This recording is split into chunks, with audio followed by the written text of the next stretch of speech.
Hi. Good night. This is the Cutting Edge on IRFM. We're there with you next Wednesday. Oh, you do? Yeah, man, a long time. Right? I tell you, so it comes like years to me. I don't know about you, but it's a long time, man. Believe you me. 2 weeks after, 4 continents after. Yes, may I tell you? You know, so I'm not take the call tonight.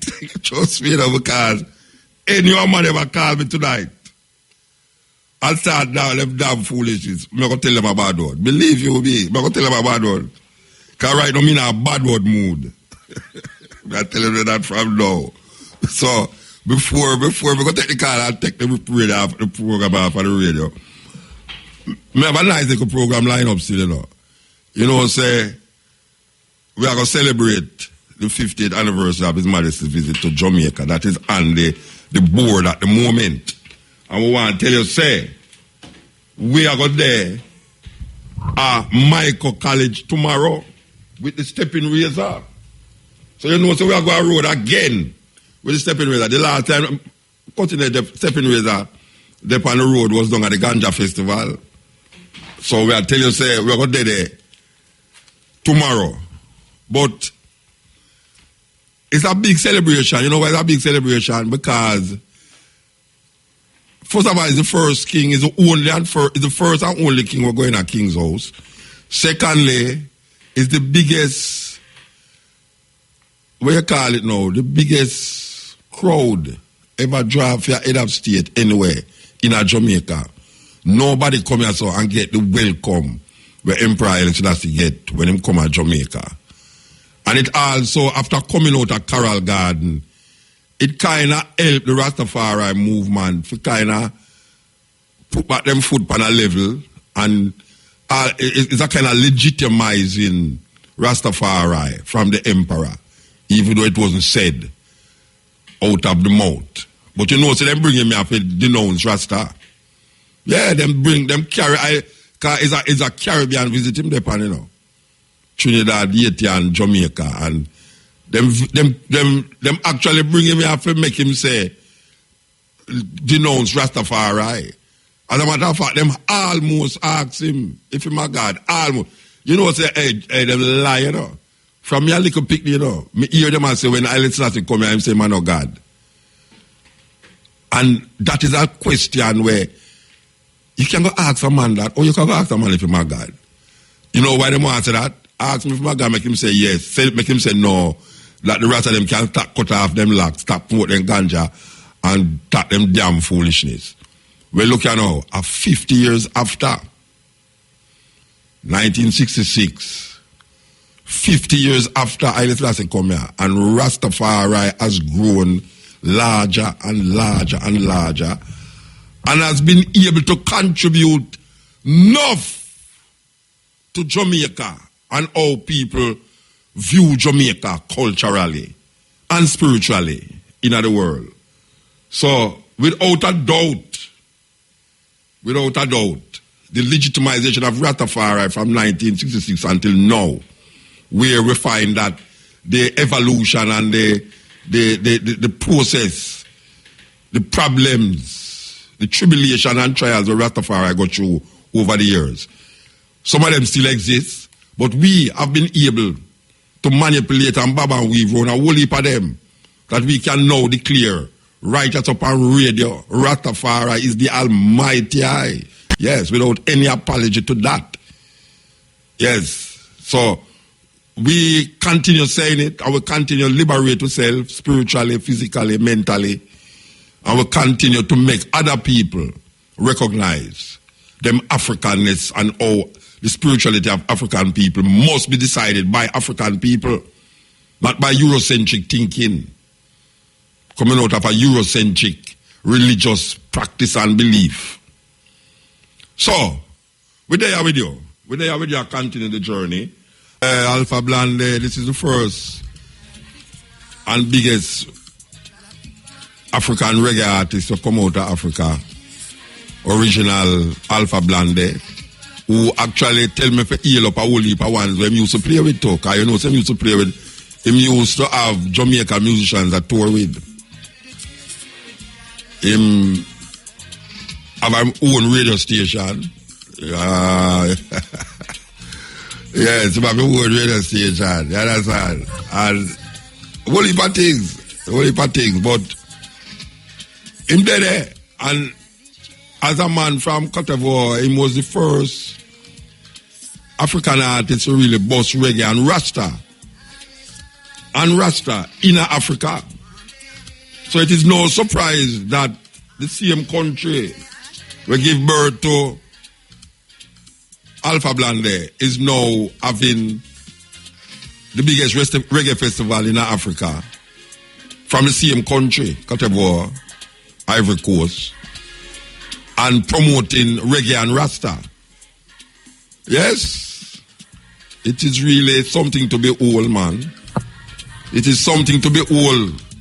4 days of reggae music, non-stop reggae music. 4-day reggae music festival. African artists from all over the world. This is the second, not all over the world, all over Africa. It's 3 artists from Jamaica them used this year. Because last year was the first one, and them carry a lot of ones from here. And if I remember clearly, it was about 60 people that left Jamaica to go there. This time it was myself and Julian Marley and Morgan Heritage. So it is continuing. It is continuing. The man them have big plans for it. Reggae and Rasta in the Ivory Coast, Africa. We give thanks. So we make the world, I will go round, I will come back round, believe you me, but we are talking about the 50th anniversary of Emperor Haile Selassie and the first visit to Jamaica. And the philosophy that surrounds Rastafari. You know, I think the last time I was here, we was talking about multiple planet talking about Rasta need a new faculty of interpretation. I am totally in agreement with it. Because some of the thinking, after we get so much information and the information is presented to us, it is very difficult to hold on some little thinking and talking now where we used to hear from time there. Even the argument of a theocratic government is something where I feel Rasta should have let go of this theocratic government and its returned Messiah. You know, I think the returned Messiah thing is really something that Rastafari should have really looked into as a philosophy. You know, I don't know how the returned Messiah fit in with, I mean, people who use the Bible to validate Haile Selassie in a serious problem. Yes, because Haile Selassie cannot be more powerful or less powerful because you declare him what you want to declare him. Haile Selassie is Haile Selassie from the beginning, from his birth until now. So, I don't know, the philosophy, people will hold on on certain things even though them realize, just like Christians, like I have whole heap of Rastafari, we claim Christianity and use the philosophy of Christianity to validate Haile Selassie. And no, and I mean, really, it's like, if something no go so, something just no go so. Haile Selassie stand alone. Haile Selassie stand alone. There's no need to validate Haile Selassie with any book. The validation come through Rastafari liberty and the philosophy where I and I create round that liberty.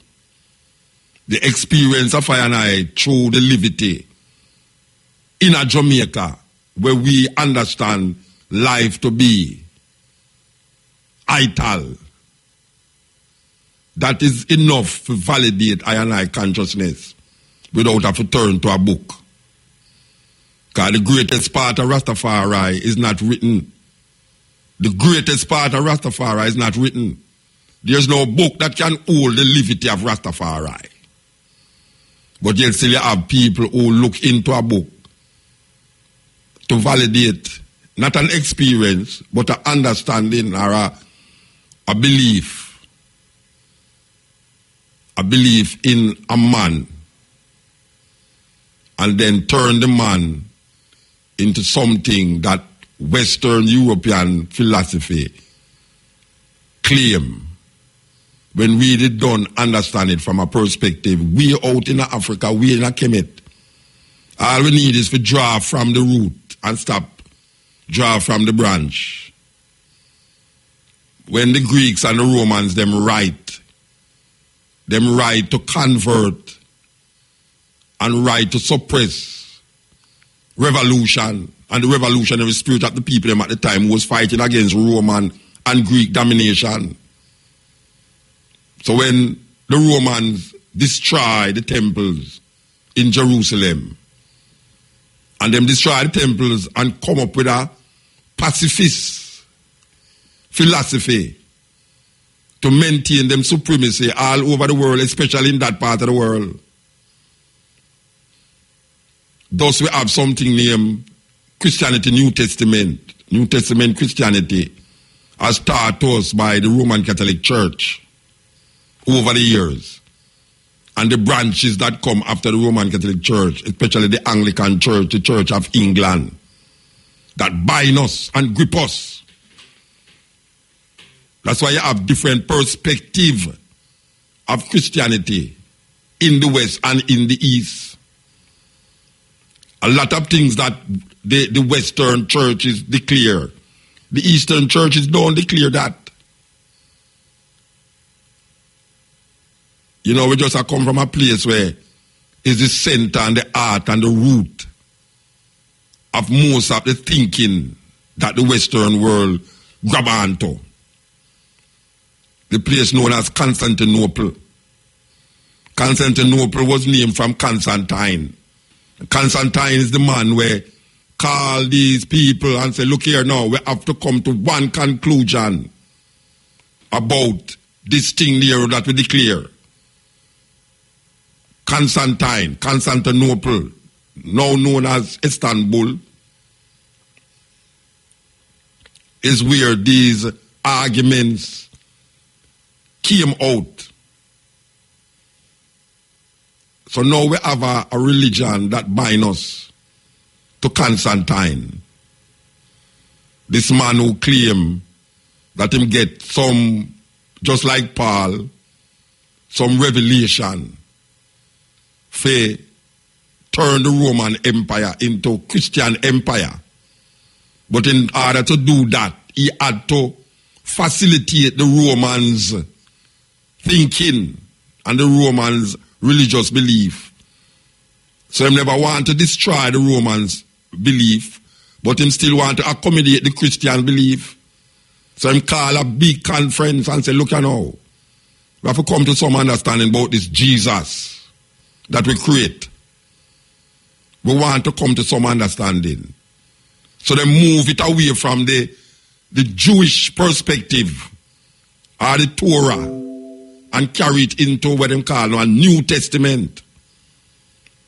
The New Testament now draw from the Old Testament, according to them calling it Old Testament, and them use the Old Testament to validate. That's what the Romans them know, you know. The Romans use the Old Testament to validate them perception and concept of a man with them create named Jesus. Or Christ, Jesus Christ. Give him our last name too. So what we have here so in the Western world here is what Constantine and him friend them conjure up in a conference and decide, say, you must think this way and you must think that way. And if you think another way, you blaspheme. So, Rastafari come get caught up in that stream of ignorance also, where we use the same Roman Greek philosophy to look on an ancient philosophy long before the Romans and the Greeks existed. Long before this guy got to Alexandria and burned down the library them and carry back the book them going to Greece, Macedonia and all these places. We're using their thinking and their understanding to validate our ancient liberty. And our ancient liberty cannot be written in books. It has to be lived through an experience. And if you live it through the experience, then you can write it, but some people write it and then try to live it. It's a madness. That's why you find most musicians and singers belt it out loud, but when it comes on to the experience of it, it's something else. And most of the musicians and artists and players of instruments will validate through their songs and poems and these things. They will validate it through the so-called New Testament.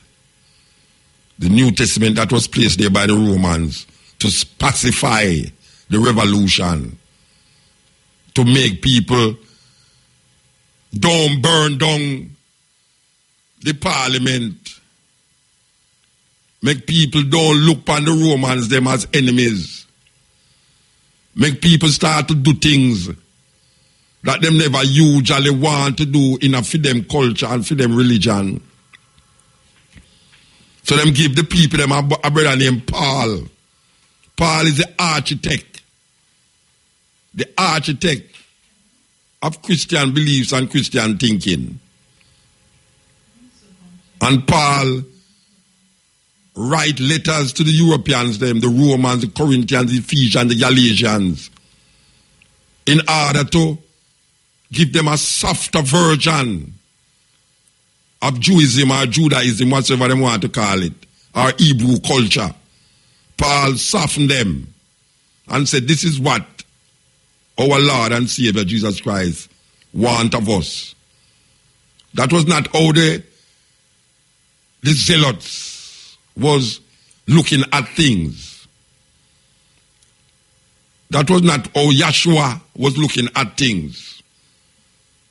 Yeshua and his followers were revolutionary people who decided that by any means necessary, they have to get rid of the Roman Empire out of Jerusalem. So them they have to kill him and bring now a New Testament to the people. And this New Testament now is what pacify the Jewish revolution against the Romans and the Greeks. Turn the next cheek, all the thing them. Give unto Caesar what is Caesar's and all these things. These things was written by Romans. Show me something different from what he said. This thing was written by Romans to pacify the revolution and the revolutionary spirit. Just like now. Them use certain things to pacify them craziness and them madness. And when you rise up against it, you are called all sorts of names. All sorts of names. This is the cutting edge on RFM. Yeah, so me say the Rastafari movement that turn the thing into a church thing. Yes. Yeah, I tell you, some things when I see go on, when we just start like this thing, it's like it a conform to something that we did done say, now go work out for we. I don't know how we get that way there. Rastafari people start to do the things them just like how the Christian them are do it. And start to think that way there too. Because I hear Rastafari, brethren and sisters pass where and people say them gone to Zion. I never know say dead people in Zion. So I don't know if them a mix up Zion with heaven or heaven with Zion. I don't know how it go, but the language change drastically. And that change because there is some semblance of the Christian, Roman, Greek consciousness that seep into the movement that don't allow the freedom to manifest itself in the experience rather than in the learning. And the learning is really a problem because the learning no man use to validate certain things that every time him talk, him say, in the Bible it said this, and Selassie said this when Selassie never said nothing in the Bible. There's no quote of Haile Selassie in the Bible. If you want quote from Haile Selassie, you have to read the autobiography of Emperor Haile Selassie I, or selected speeches of Emperor Haile Selassie I, or quotes from Haile Selassie I. That is how you get what Haile Selassie say. But for go really know, go tell me say Haile Selassie say I for I, or Haile Selassie say something where you quote from the Bible. That is a learning thing. It's a learning thing that. It's a learning thing that. You understand? And we see this disconnect from the liberty and more now into the learning, the reading of the book. So people who read the book and start to use the book and start to say what happened in this part of the Bible is related to this time, and what happened to that is related to this time. Well, if a Rastafari brethren and sisters do that, especially the Rastaman them. The Rastaman them love quote the Bible and tell you, say, they don't see it, they don't see it there. You see Prime Minister, them telling you, so woman must rule over only, you know. I see it. The Bible, it don't tell you woman of, it's them kind of way the man use the Bible. A man have only pick him, say, they don't see the Bible tell you, say, Israel shall be like sand on the seashore. So it means they must breed up woman and have whole heap of picnic without any limit. And I say, boy, the Bible tell you, say, Israel shall be like a sand on the seashore. And him can't afford to take care and pity them. So it's this right there. Because him learned that through book. If him did have that experience of the thing, he wouldn't really, as a matter of fact, he would have to learn how to take care and pity them. Because it's not a problem if you have no picnic, you know, because if you have the sperm, go ahead. But when you have picnic where come, you know, you can't take care of the picnic them, you should be arrested. No religion couldn't come teach me, you know, if you have no picnic because I saw it go. I saw just set it. John said nothing. A human being carve them own destiny. Human beings carve them own destiny. Don't come blame nothing or put nothing upon Jah. So, we just say that maybe, we plan to say need to be really brought to the focus and the attention that Rastafari need a new faculty of interpretation. Because the interpretation we hold fast and now I carry more and more into the same something where we did a run from. A sister once told me that she can, if she did want to partake of all the things that she hear certain Rastas, she would have just go in a church.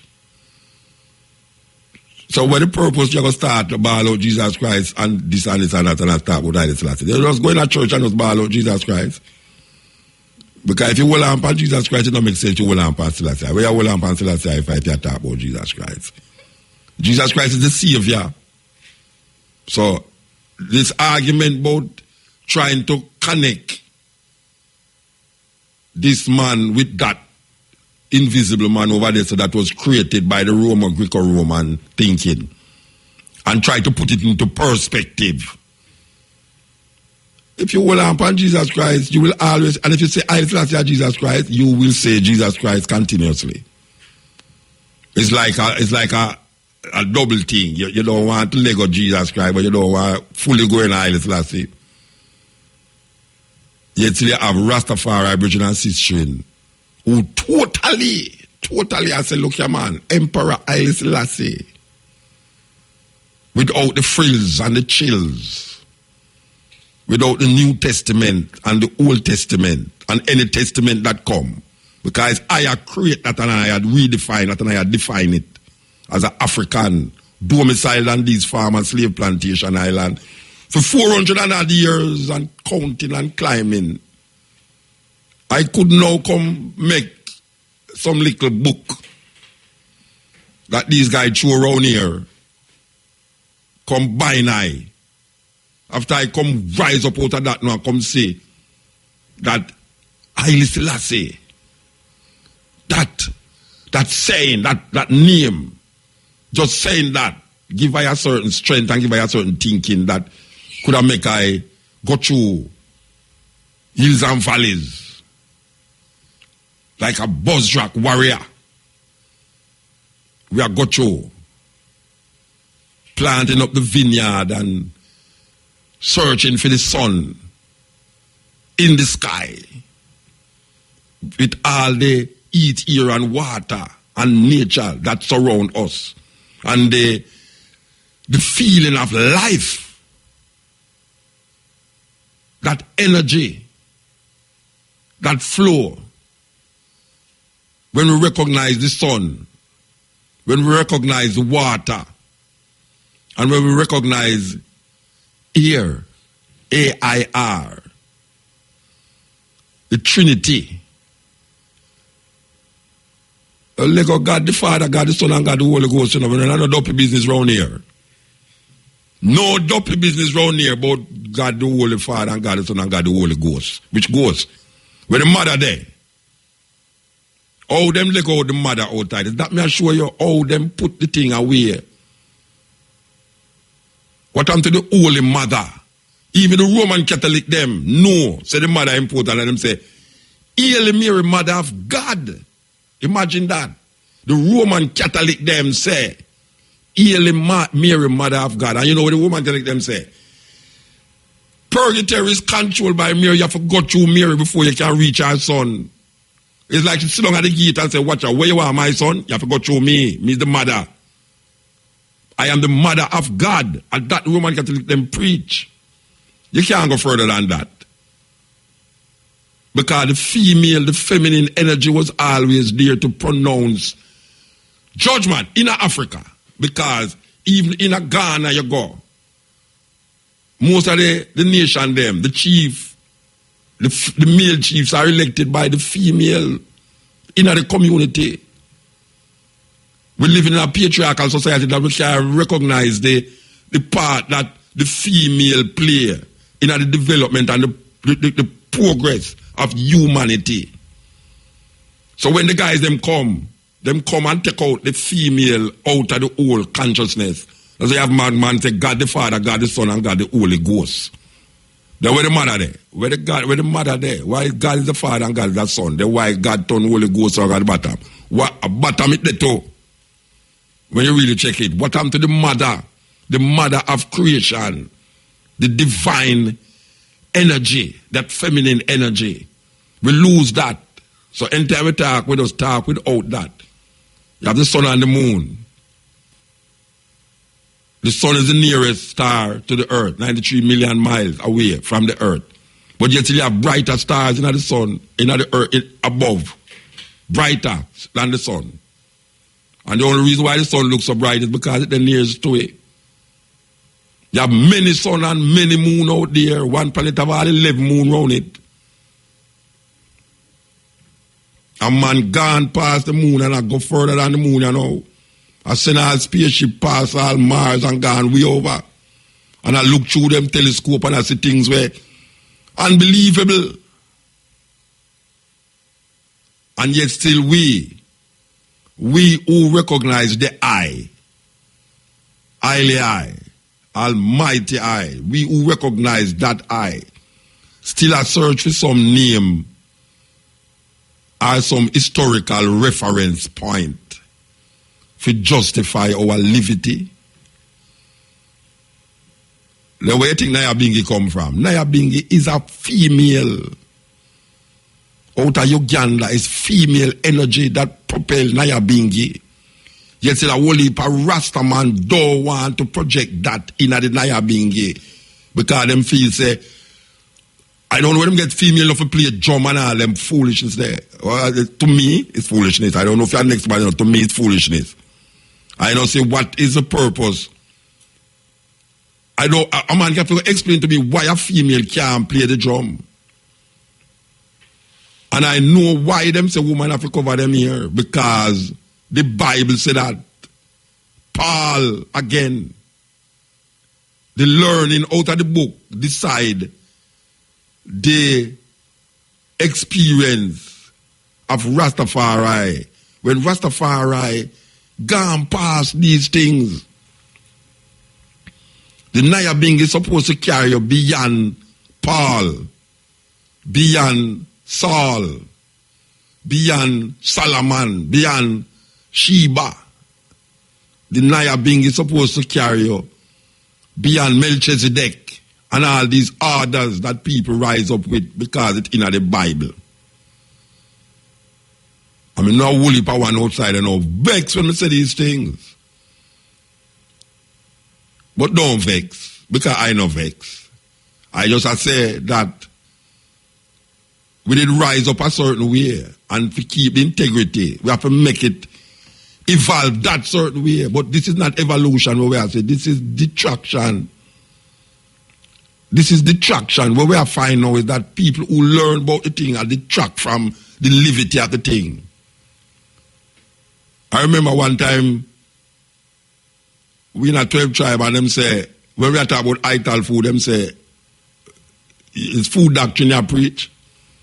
You don't know, it's not what going to you that defiles what come out of you.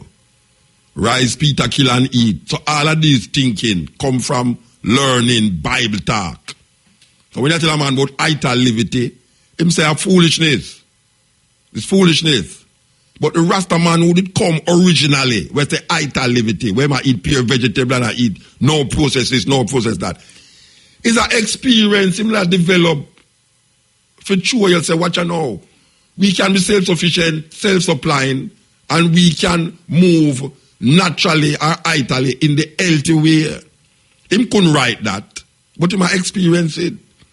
A guy come down and show you, say, you might read book, no, I tell you, say, boy, right now, you think food can help you. Food can help you, you mean? It's not what going to your body, it will kill you. It's what going to your body and kill you.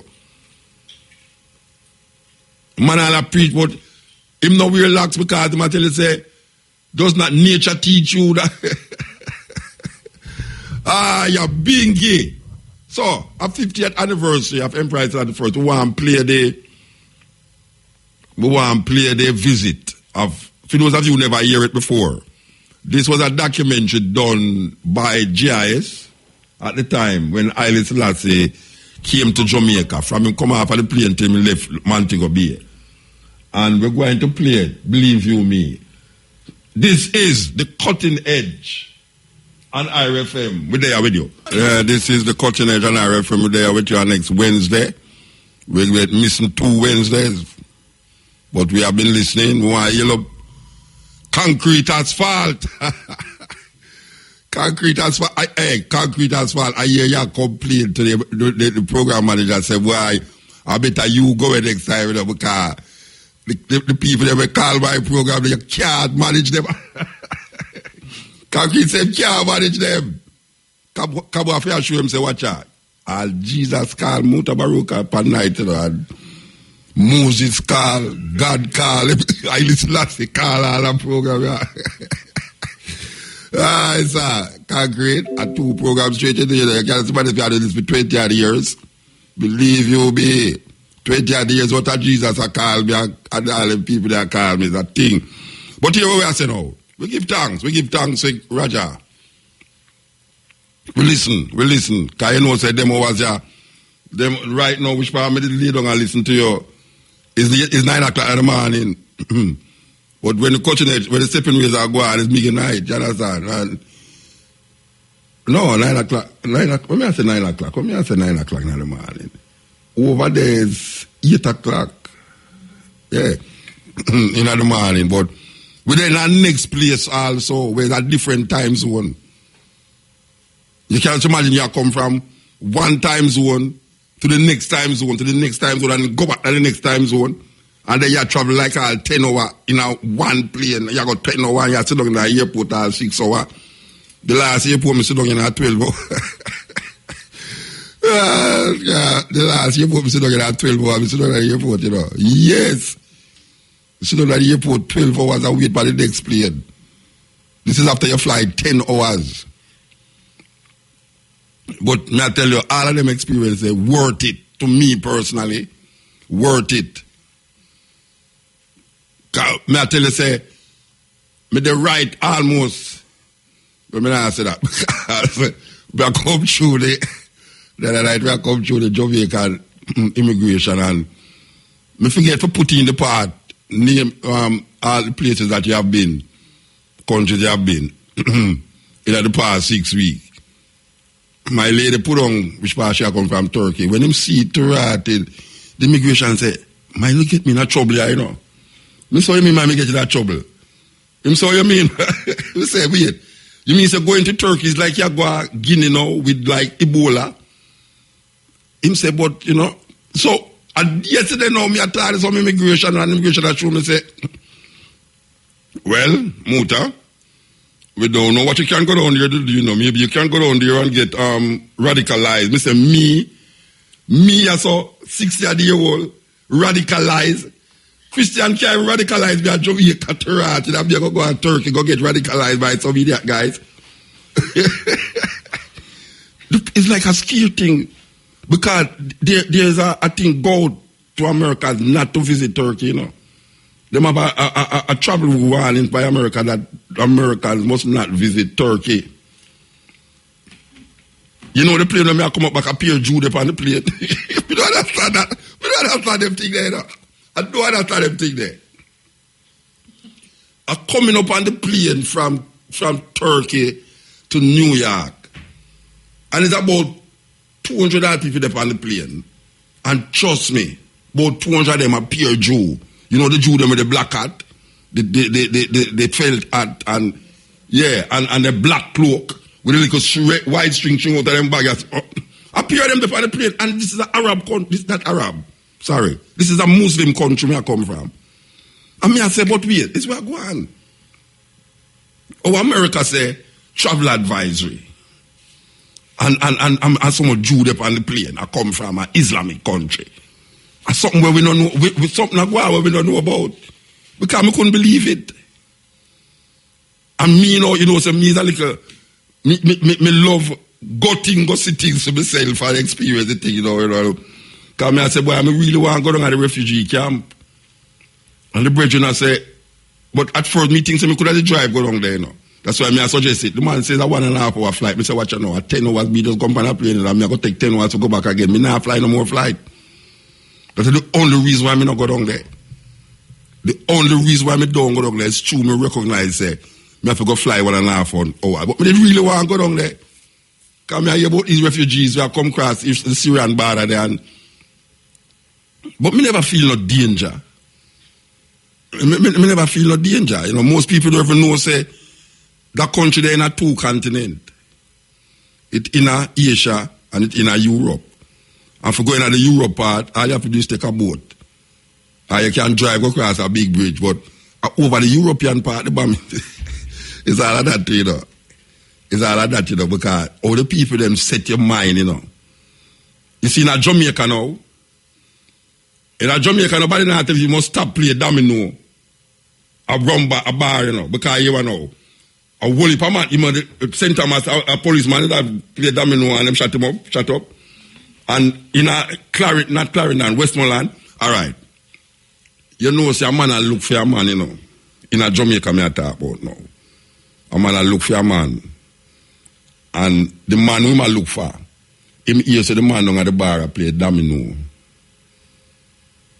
It's when him hear say the man a play, him drive along with him going to shoot the man who I look for, you know. But guess what now? A 4 man around the table a play domino, you know. I have all 10 man stand up around him. So you see when them a fire shot, the man with them a fire shot dead, and the other man them with them called collateral damage now, because them just a fire the shot. So you have all 5 people dead, 4 people dead, 3 people dead, because one man them did want to kill, you know. No, me I look how we go on with the bombing there, and the man, the virgin has shown me said, it's down there, so the bombing them did bomb up 100 people, you know. And them carry me going to a place now where them say the largest spice market in the world. Covered. I mean, when I walk in the market now, here the man come tell me now, you notice that there's not a lot of people inside here? You know, there's a time, you know, when you walk in here, you know, 1 million people walking in here, but because of the bombing, imagine now me a tourist. The man look for me and tell me, say, because of the bombing, why a whole heap of people don't in there? And it's in them a carry me. It's in them a carry me, you know. I say weird. You know, and in all of that, me never feel no fear. All me want is go look for where I go out inside and so. And all him a tell me about female experience when him did not sleep, the bombing go on down him road. And me I say, all right, yeah. Me never feel a fear. Come here, I say, but I the same fear. I would have feel it, me walk a flank. If it was a fear, if you go a flanker right now, I would have feel the same fear. Clarendon, do you hear things that go out of Clarendon? You know, it's like, would have, Tracy, you're afraid to go a flanker. Eh? You're afraid to go a flanker. Yeah, that's sure, you know, so collateral damage up everywhere. It's not like the man them bomb the place. Up as all that, never come over 1 million people over there. So sometimes all 2 man, they walk by the bold people, they find 2 man at the crowd, them just bomb up everywhere. I mean, I just find the bombing, but me just say, oh, you hear the thing from here, so? If you hear the thing from here, so you don't never go nowhere, no? You don't never come to Jamaica.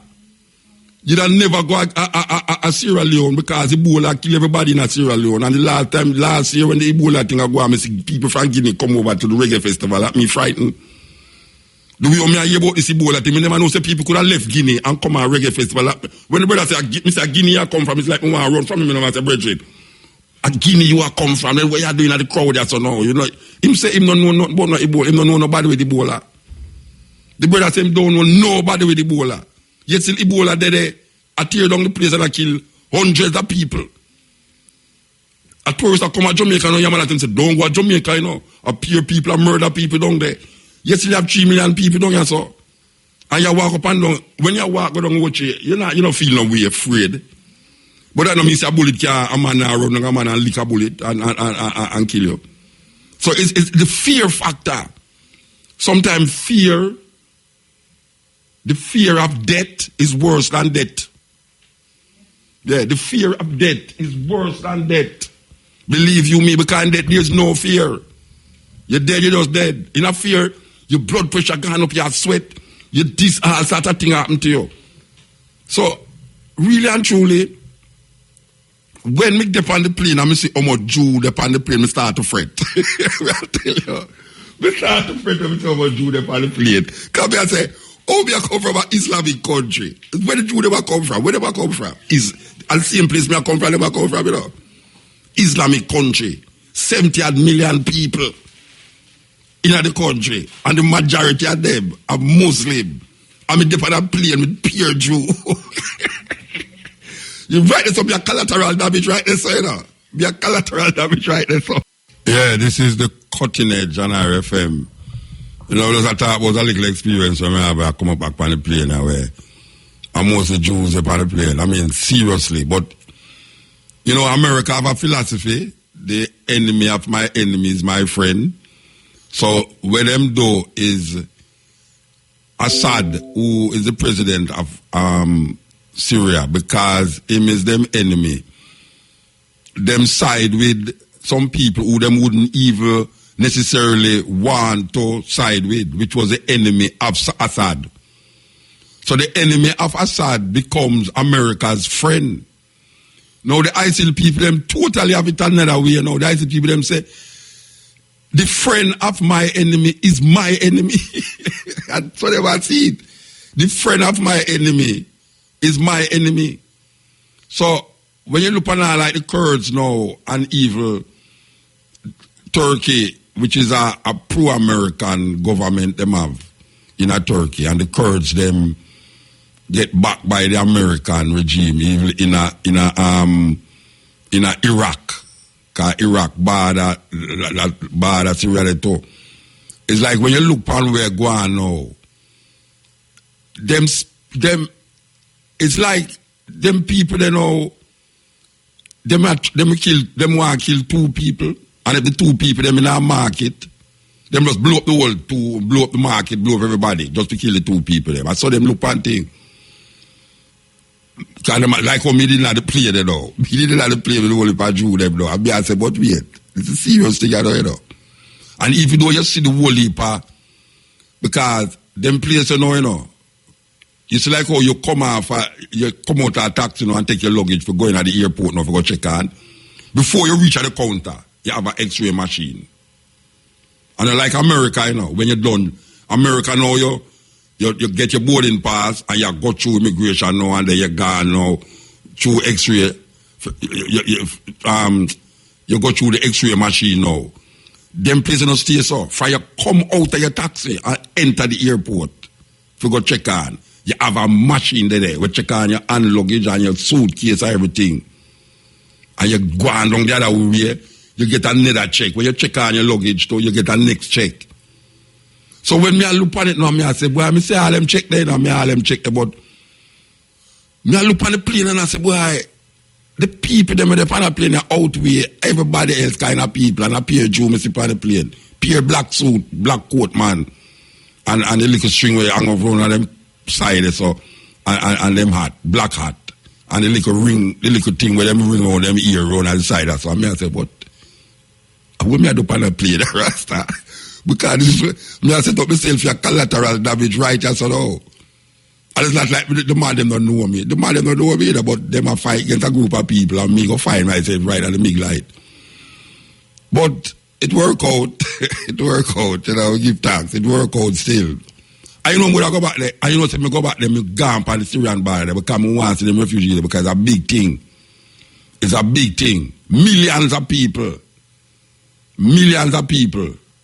come crossing Europe because of that refugee thing. And a whole heap of them now get recruited by these group, these ISIL people for go in Europe now for go do terrible things. I don't know. It's a different world down there, so total different world. I mean, it's just different. It's just different. The people them now think. I mean, me yet for say me never want to. But me still fi say a mini dress in the country. No, me not see no mini dress. Nobody in a no mini dress. I don't remember if I see even a tourist with a mini. I mean, I'm the only tourist down there, so but I don't remember see a tourist down there with a mini dress. People dress for the appropriately. And then you have the woman them, most of the woman them in them black gown or them cherry round them thing for you don't even know where them have underneath the dress because you know so them use all them little girl for bomb for use as suicide bombers and them thing there. It's weird. It's a weird I mean you enjoy yourself but you still you reason with the people them and you get that inside knowing of where really are going down there, you raised with people who is pro the government, against the government, and they might show you some reasoning that you say, you know, so a whole heap of them things that they are Jamaica on another scale, but the scale where we have it here is totally different, but it's a similar way. Where a man have vengeance for the next person. And him go to the man house to go kill the man and chew the man or they then kill the man mother and kill burn down the house to pick them and everybody in there. And him never catch the man who him go for. It's not a different thing, It's the same thing, A man decides, boy, I'm going to tell a bomb, I'm going to blow up a man. And when him going out the area, the man not there, him just blow up himself, said we. And blow up the people them who round him, who know him and all them way there. That's a terrible thing. Terrible thing. Fundamentalism in anything is a terrible thing. You call it extremism. You have people who feel, say, boy, right now, anybody who don't believe in a Jesus, I go burn up in a fire. And hell, I go burn them. You have some man now, him take it in time own and him say if you don't believe in Allah. And not only if you don't believe in Allah, but you can believe in Allah to still be him enemy. Because you have the Sunni and the Shiite. Tribal war, And them tell you some black people have tribal war, but you say down there so. When me go to Africa, me only hear people talk about them are Akan and them are this and them are that, But you see when you go down in them place there, a man I tell you say him a this and him a that, Him not want have nothing to do with the other set of man. A tribal one, a Sunni, Shiite, Kurd, this, that, all sort of different kind of people. Man, may I tell you, Rasta? May I tell you? The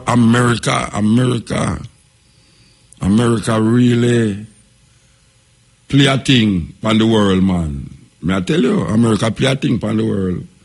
So, we come out for that now. We come forward to the, where we really are focused on, which is the visit.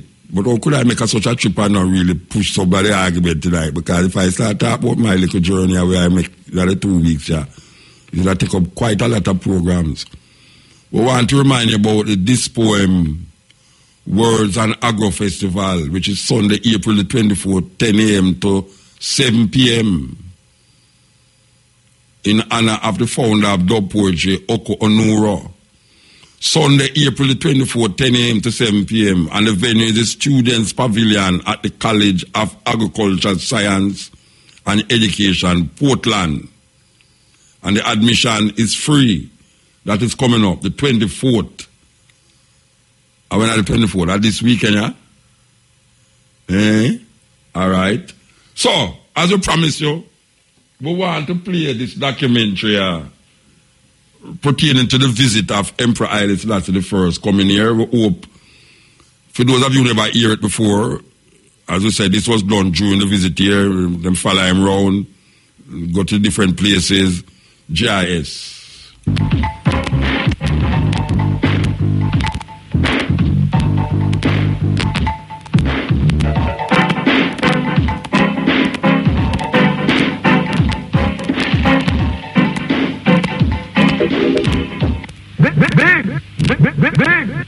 Big brother Matthew present.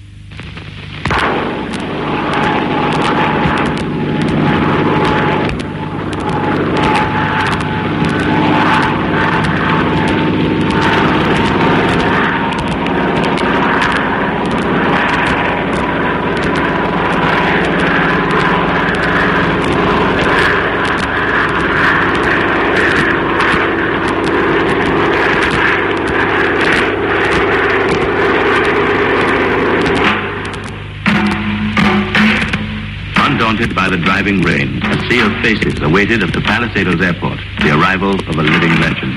To some, he was the King of Kings, the Lion of Judah, even a god. But to most, he was a mild-mannered monarch who had won the respect and admiration of Jamaicans. The air was charged with excitement as anxious, expectant faces searched the skies for the first glimpse of the great silver bird that would bring their hero to Jamaican soil for the first time.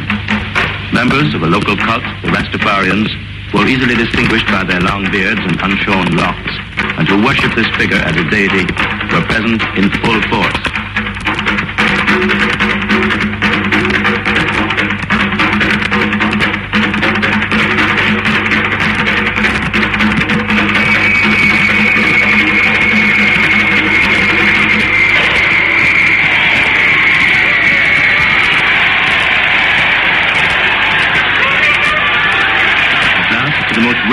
Boisterous, tumultuous welcome ever given to any visiting or local celebrity, His Imperial Majesty Haile Selassie I, Emperor of Ethiopia, arrived. The crowd erupted into a frenzy of rejoicing as they broke through the lines of soldiers and police and surged out onto the tarmac, eager to engulf the Emperor with their affection.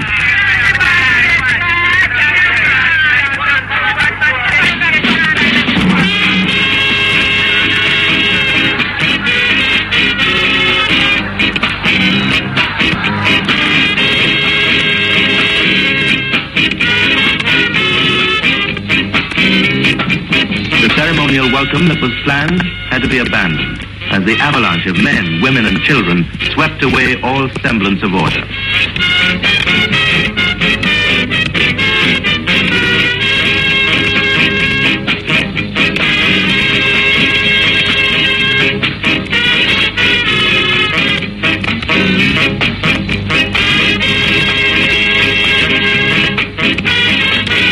Ethiopia, a monarchy on the eastern side of Africa, has been governed since 1930 by Haile Selassie. whom history records as being a direct descendant of King Solomon and the Queen of Sheba.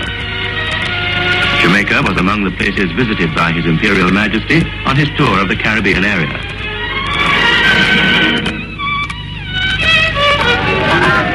Huge crowds jostled for choice vantage points all along the route in the hope of seeing the Emperor.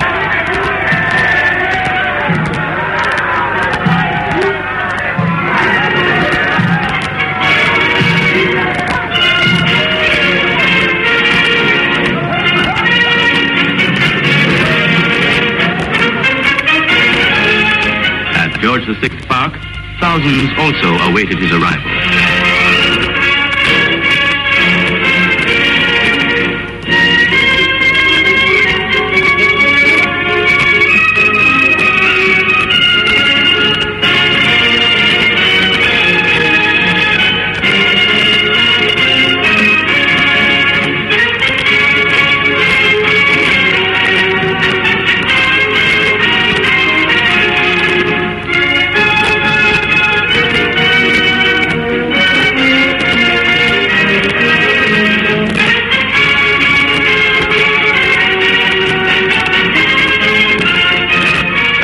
Cenotaph, His Imperial Majesty laid a wreath in memory of Jamaicans who gave their lives in both world wars.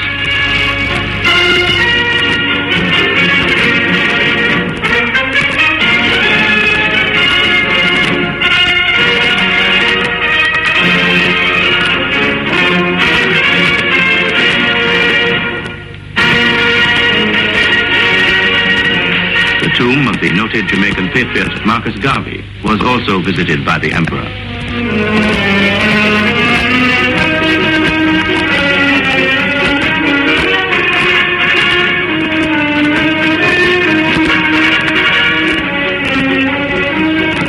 The royal party next drove to Jamaica House, the official residence of the Prime Minister, the Right Honourable Sir Alexander Bustamante.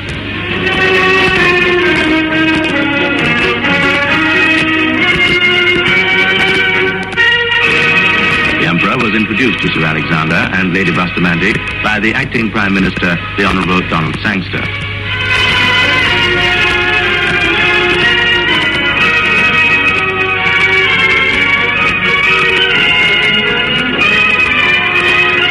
The National Stadium was the scene of the civic welcome extended by the government of Jamaica to His Imperial Majesty.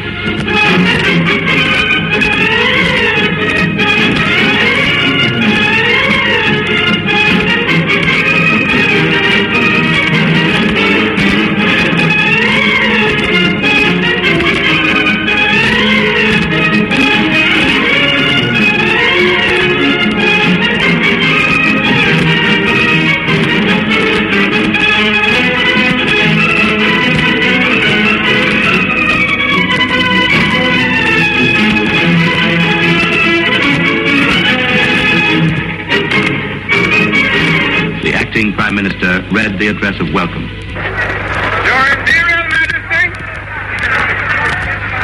I have the great honor to express to you, on behalf of the government and people of Jamaica, a most warm and sincere welcome. This, your first visit to Jamaica, is for us, Your Majesty, a most important and significant event. We have long hoped for this occasion, and your presence with us today is assuredly, Your Majesty, a high point in our history.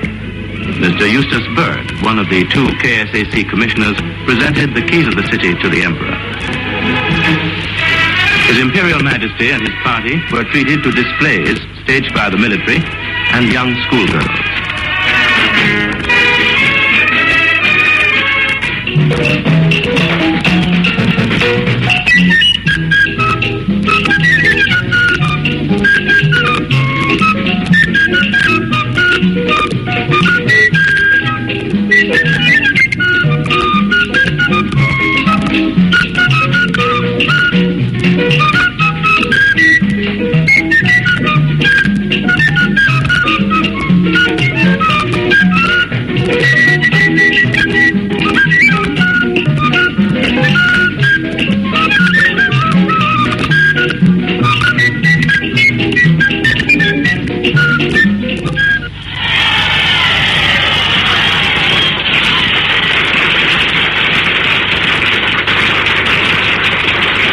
The next stop for the royal party was King's House, the official residence of His Excellency the Governor-General, Sir Clifford Campbell.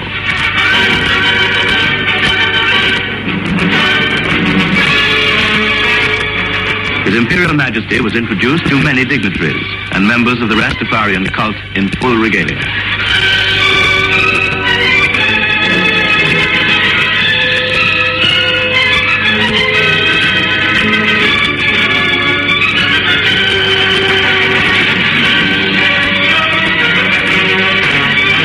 The Emperor afterwards presented gold medallions to the Rastafarians.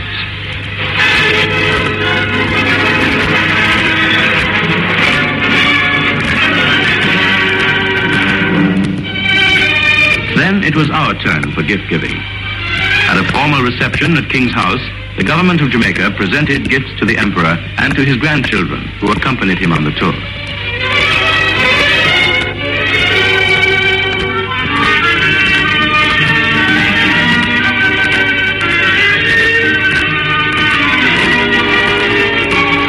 Flanked by officials of state and the military, he was escorted across the lawns of King's House.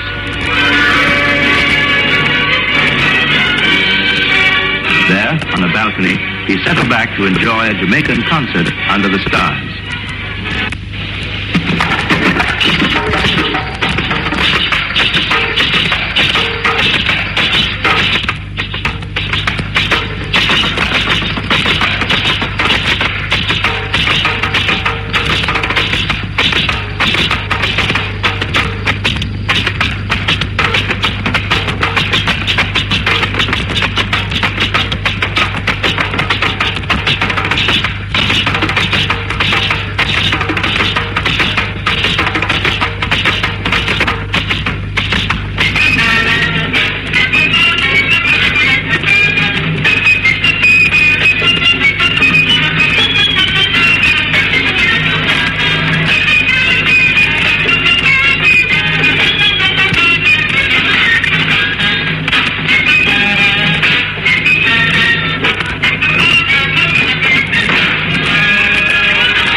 Sounding brass and crashing cymbals of massed bands heralded the opening of another session of Parliament at Gordon House.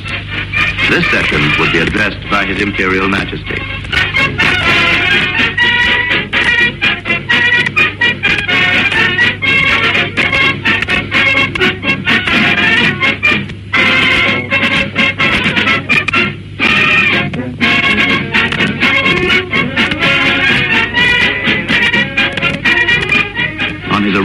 He was escorted to the saluting dais for the playing of the national anthems of Ethiopia and Jamaica.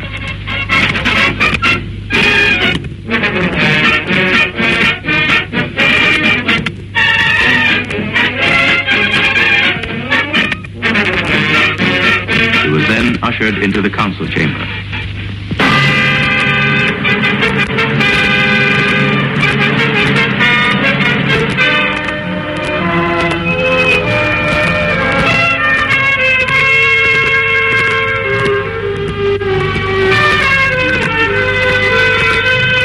The Emperor's address to the Assembly and people of Jamaica was in his native Amharic and was translated by a member of his party. Jamaica is... I had always wished to come and visit Jamaica. Now, thank God, this wish of mine has been fulfilled. Upon arrival to Jamaica, I have seen more than I had expected. I have seen the progress of the people, and I have seen their determination to march forward in unity towards greater progress.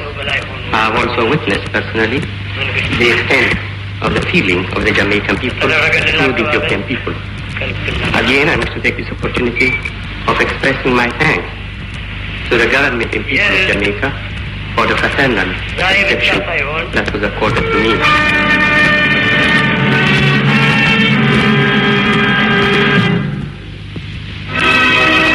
Among the academic institutions visited by His Imperial Majesty were Jamaica College, the College of Arts, Science and Technology, and Mico College. And here at Mico College, one of Jamaica's oldest teacher training institutions, he was met by the principal, Mr. Glenn Owen.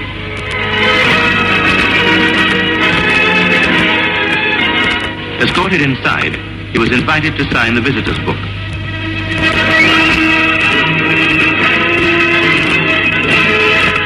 And a gift was presented to him by one of the pupils.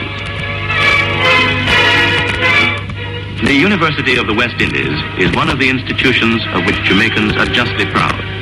It covers 650 sprawling acres at the foot of the Long Mountains in St. Andrews, and it has recently been granted full independent status by the University of London.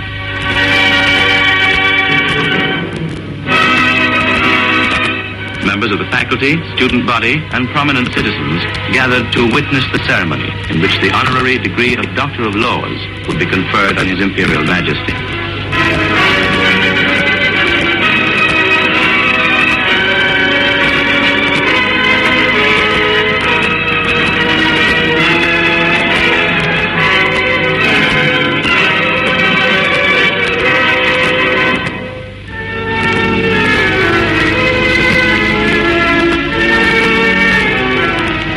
Philip Sherlock, Vice-Chancellor of the University, conferred the degree. The Emperor's reception for the Governor-General and people of Jamaica was held at the Sheraton Kingston Hotel.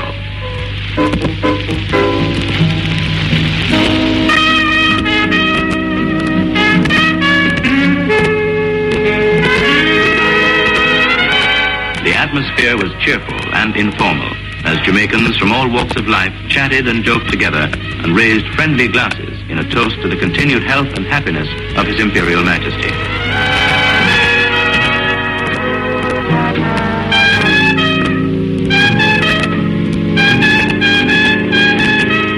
As a personal gift, the Emperor entrusted to the government the funds to erect a school. At the chosen site on Payne Avenue, hundreds gathered to witness the stone-laying ceremony.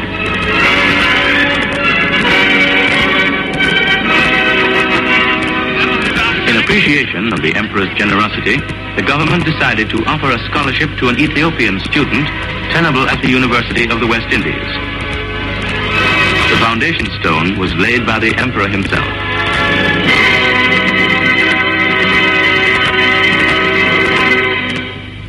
From the conquering land of God of Judah. Chanting, placard-bearing Rastafarians swarmed all over the Kingston railway station as they awaited the arrival of the Emperor.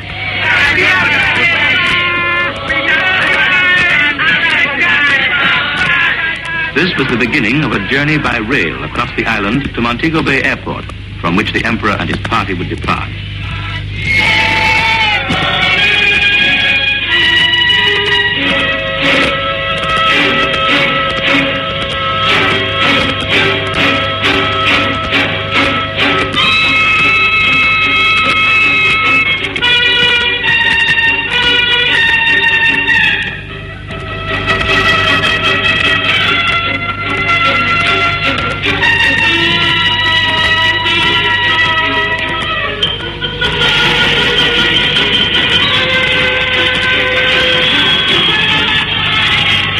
The train stopped briefly at Spanish Town, but the vast multitude, carried away by emotion and enthusiasm, broke out in a wild free-for-all in which several persons were injured.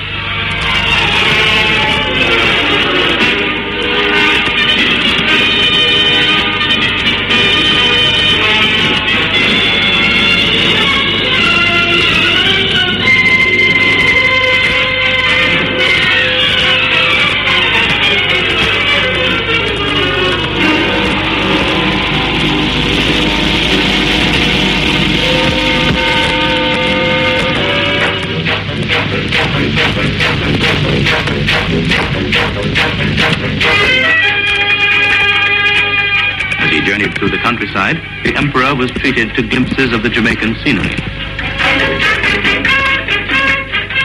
His Imperial Majesty made several stops at various towns along the route.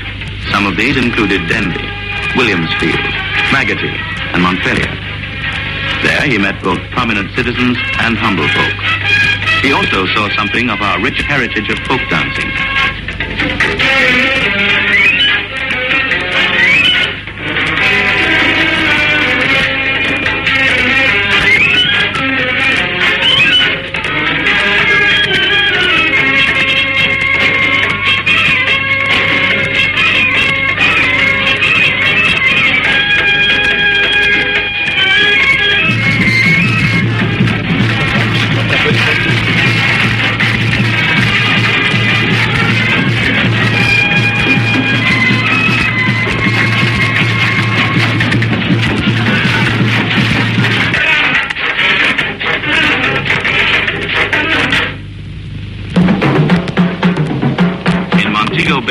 scene was almost unbelievable.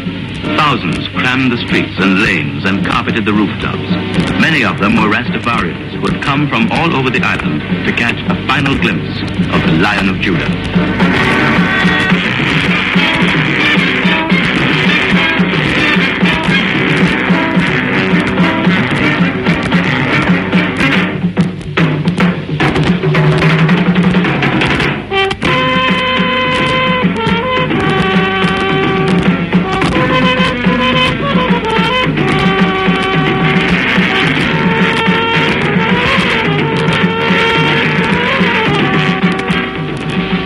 When he was sighted, there went up a roar like the voice of 10,000 lions.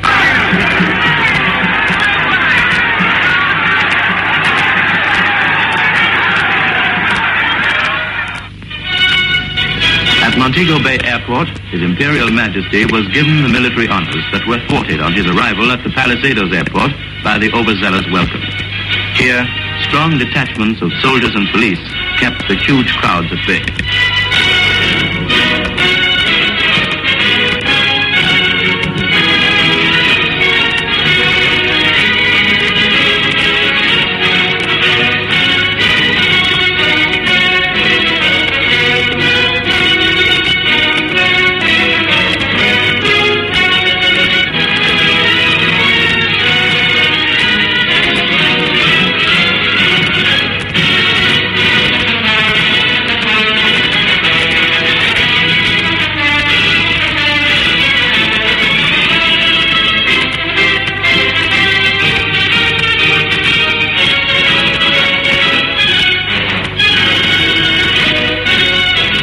The time had come for us to say goodbye. The Emperor had spent 3 days with us, yet it seemed but a few fleeting moments. Haile Selassie, Emperor of Ethiopia, descendant of Solomon and Sheba, had touched the heartstrings of Jamaica as no other stranger had done. He had generated a tidal wave of emotion that had swept the length and breadth of our island and engulfed people with an enthusiasm and affection never before witnessed in the history of Jamaica. Yeah, blessed. Lights and action. Blessed. Yeah. Yes, Muta. What go on? There, man. Cutting edge. Yes, I. Yeah, man. Tune in. Yeah, man. Right on the edge, you know? So where are you? Well, here we are. Muta. 50 years. This is it, you know. 21st of April. 2016 makes 50 years since His Imperial Majesty Haile Selassie the first touchdown in Jamaica, Jamrock, you know? I know it was a Thursday. Holy Thursday, it was. Touchdown on a Holy Thursday. Was that my ancestor, you know? Yeah. So where yes, are you? So, you know, all the things planned for the 50th commemoration. All the things planned, Muta. Right about now, the motorcade, when it leaves from the Norman Manley Airport, we're looking for leave about 1 o'clock, you know? Looking for leave 1 o'clock. And then go down to National Heroes Park. Yeah. And then when we reach National Heroes Park, there's going to be a reef laying ceremony. Going to lay a reef at the cenotaph. And then, very importantly, on Garvey's shrine, you know? Pay respect to the Honorable Marcus Messiah Garvey. Then, after the reef laying ceremony, it'll be a somber one, you know, fairly brief. We're going to move on from the National Heroes Park, and we're going to move to Michael College. And when we go to Michael's College now, he's going to actually give Prince Amias a quick tour of the African Museum that they have there, and it's going to be an exchange of gifts.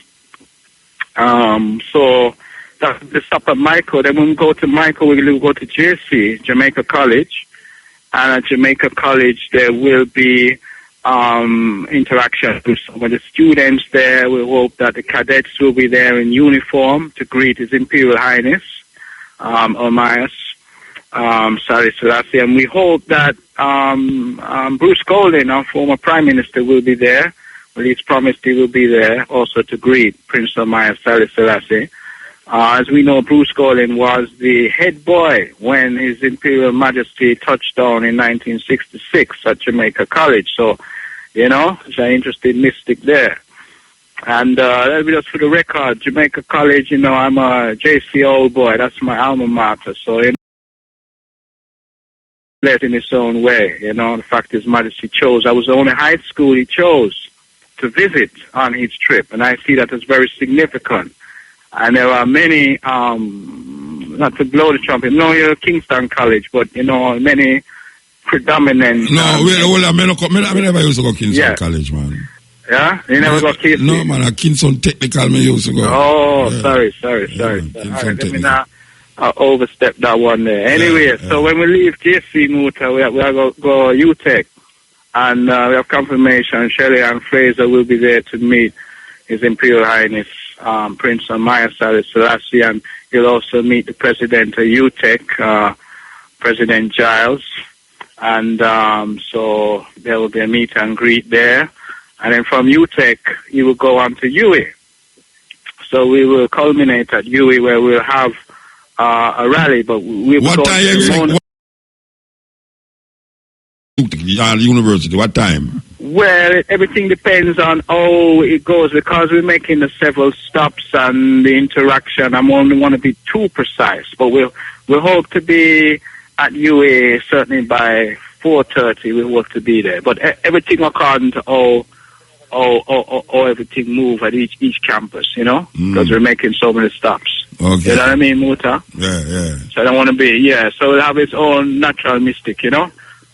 I mean, also the eye is supposed to be over at Michael anyway. Yeah, we're going to broadcast live from Michael. Yes, sir. We'll give thanks, you know? Yeah.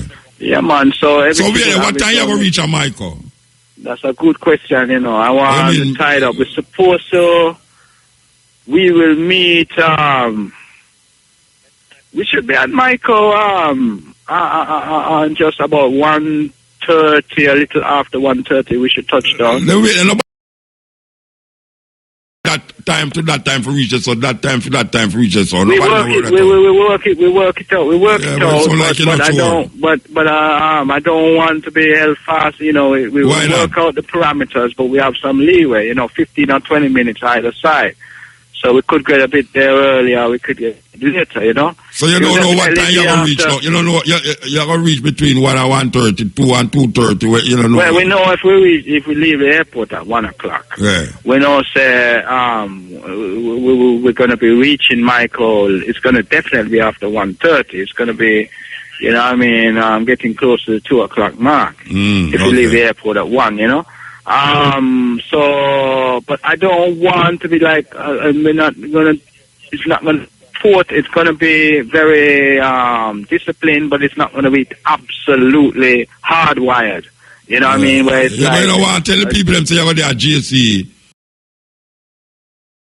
You know what I'm going to stand up from morning to evening. But we'll be at JC definitely after 2 o'clock. We're not going to reach JC till about 2:30. I can say that.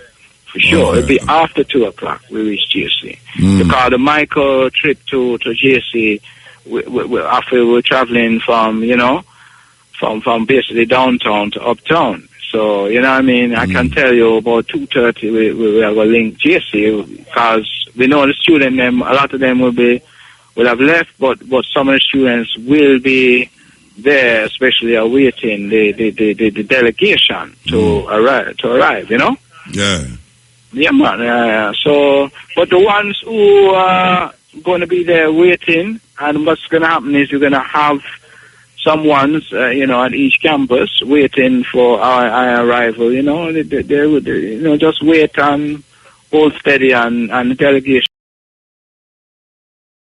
will be there. See? Yeah. All right. So my thing is that we just glorify His Majesty's trip to Jamaica. We're making these stops. They're very symbolic stops, but they're important. These are the stops His Majesty made when he visited Jamaica. So when you go to the Payne Avenue, Payneland, when you go there? Oh, that's Friday. Oh, we're going to have a special civic ceremony, 1 o'clock to 3 on Friday. You know? Okay. That's special. Prince Amaya, he selected that, and him definitely saying they'd want to deal with that.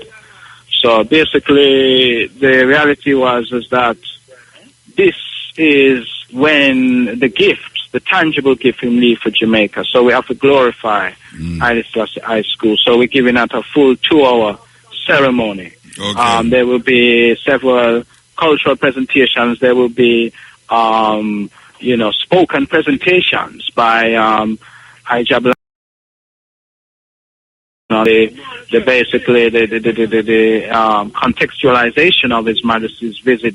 Sister Mitzi will give a presentation as well, and of course Prince Haile Selassie will give a presentation, and there'll be interspersed with musical performances. We'll have History Man performing, Warrior King will perform, we'll have Fred Locks perform, a couple of the die-hearted cultural artists who support these causes and give up their services in a charitable fashion, Yeah, all right. And we celebrate such artists every time. Okay. So that is the thing at the school. And then at the lecture now at UA campus, we have a lecture given by Prince Haile Selassie, 6 o'clock, regional headquarters. I want to emphasize regional headquarters. That's not the Mona campus, but the new building on the other side of Mona Road. And this lecture will also some Myers, but we'll have Sister Mitzi will read a citation that the university gave when they were conferring the doctorate of laws upon His Imperial Majesty Haile Selassie in 1966. After the lecture, very importantly, we have an exhibition. Yeah, and exhibition will show as a lot of pictures of His Majesty's visit to Jamaica. It's a photographic exhibition. I just seen it. The brethren, I have to give big up Ijabalani Tafara and Priest Douglas Smith, who did a lot of work putting that exhibition together in the regional headquarters. So in that the gallery section, museum section, there's a nice exhibition, After that exhibition, now we move on to the next part of the itinerary, which is essentially, I have to say, Sunday, the Ethiopian church service at Maxfield Avenue, special service.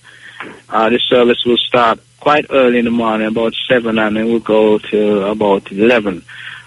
So His Imperial Highness Prince Haile Selassie, being a member of the church, will attend that service, and after that service, he will then go to Montego Bay. One thing I must say about the lecture, though, and I just want to put it out there, the one at UA, there's a limited capacity, seating capacity. So it's really first come, first serve, because only like a couple hundred or so. Okay, so you'll have a screen you put outside, no screen, you'll have put a screen outside? Boy, unlikely, unlikely. Okay. Unlikely, I won't count on that still. But, okay. We'll see how that goes. But, it's going to be like first come, first serve. So, I mean, if you come late and All right. But we record it, that's all I can say. So you can get the videotape of it down the road, but you won't see it live, All right. So back to the church service on the Sunday. It's going to be a great service for those who are members of the Ethiopian Orthodox Church, and it's going to be a coming together and a reflection on where the Ethiopian Orthodox Church is in Jamaica right now. So we'll look at that, and then after the church service, there will be an event over in Montego Bay, Sam Sharp Square, a cultural event and a reception over in Montego Bay, about 4 o'clock in the afternoon. Yeah? So the Montegonians will have an event at which Prince Amias will attend. Okay. Well, sound like enough things for 2 years. Enough things, I'm going to set up shop tomorrow at 2 o'clock. Yeah. I'm going to have concrete asphalt on the road with the motorcade.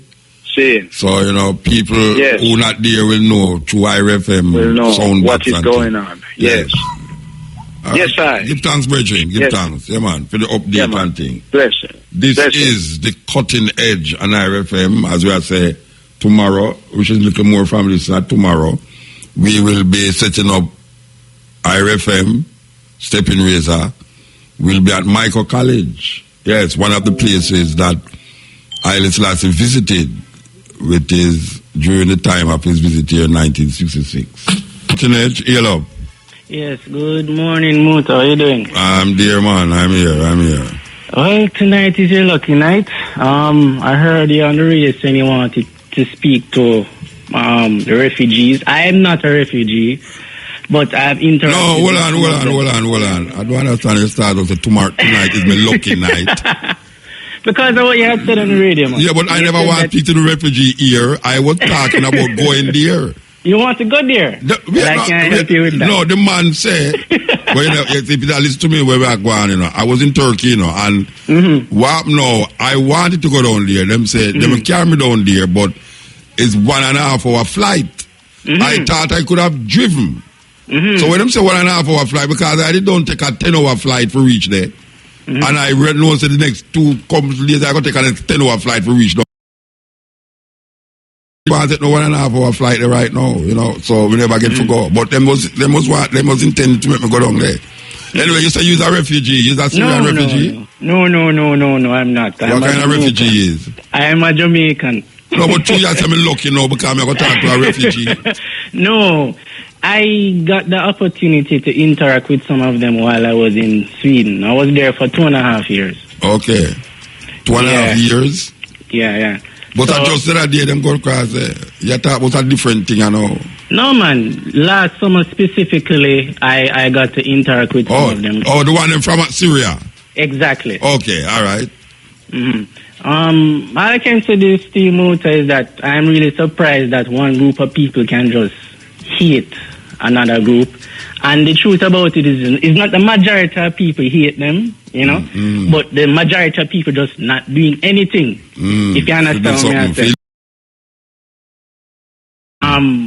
So, I see some things, I hear some things. Some people, most of these Syrians are, at least the ones that I've spoken to, are really educated. They're bright. Some of them have university degree. And when them reach, there's like Europeans, some of them surprised that them have a degree and these kind of things, Some of them surprised that some of them is Christians. I was surprised, to be sincere, because we couldn't figure out Arab and Christian come in, but it was just a country like that down there. Arab and Christian Christians and Muslim, not Arab and Christian. Christian and Muslim. Kind of every Muslim is an Arab, That is true. Yeah. So that I was there. I remember one time. No, when you say was there, you was in Sweden. Yes. Yeah. Okay. So while being in Sweden, I get to observe the media and also. But let me tell you what really struck out to me. There's one time in Sweden, sometime in the October thereabouts, probably November. They wanted to house these refugees because they're running out of space in where to house them. They wanted to house them in, I think, some place that's not being used. Would you believe that some people burned down the building? So I never want them there. Yeah, because them what nobody wants them there. So I'm really surprised that just about the level of hate. Some Europeans lock them bad and say them nah allow no one to come across them border, so that actually that is true. Denmark did that. They actually put advertisements in the paper in Syria and these places saying don't come to Denmark. They actually do things like that. Yeah, terrible thing, man. Yeah. Anyway, that's a fight. You know what? The biggest thing to me as well. All this is happening, whether directly or indirectly, by the United States. Yeah. And the thing about it, no European nation, to my knowledge, have come out and said, no, man, let's sanction the United States. They're sending all these people to us. That has never, not once I hear that. But you hear what Obama say? The worst thing in a film tenure as president was to get rid of Gaddafi, but never have nothing to replace Gaddafi. Yeah, so now Libya is a failed state where ISIL take over and is anarchy there, Is a mess. Yes. And I go as far as say that, what's your name again? Hillary Clinton. She was part of it. And leaked emails come out in a Muta. Leaked emails say she do these things. And then people want elect her. It's like, I understand. It don't make no sense. Name Gaddafi. She responsible for that. And Bush responsible to get you that Iraq. And Iraq also is like, look out, them get you that Saddam, Iraq in a worse situation. Them get you that Gaddafi, Libya in a worse situation. No, them try to get you that Assad to make Syria come like the other two. You know, it's terrible. Terrible, you know. Anyway, we're going to see it go on, you know. Well, I'm back in Jamaica. And I want to tell you, say, America could have some refugee come back here to look more, if you don't mind, sharp. Jamaican refugees, that is. You know what I mean? Eh? Yeah, man, yeah, man. Don't mind, sharp. All right, Bridget, give thanks. Yeah, man. Yes. Yes, yeah. Yeah. Yeah, blessed.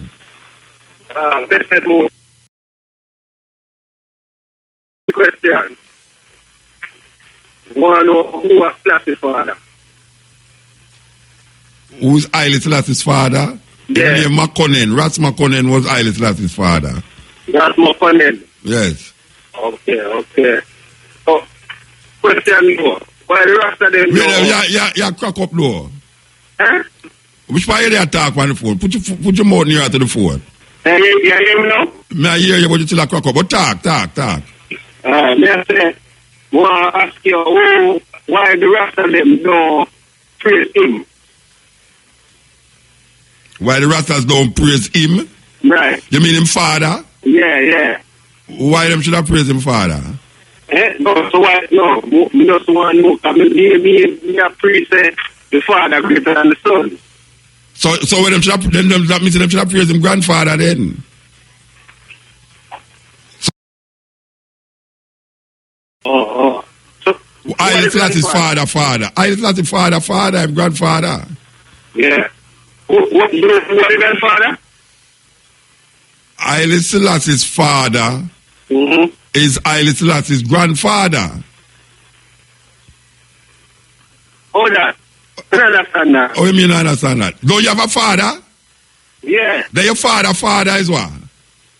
Grandfather. Then I don't just celebrating Haile Selassie's father is his grandfather.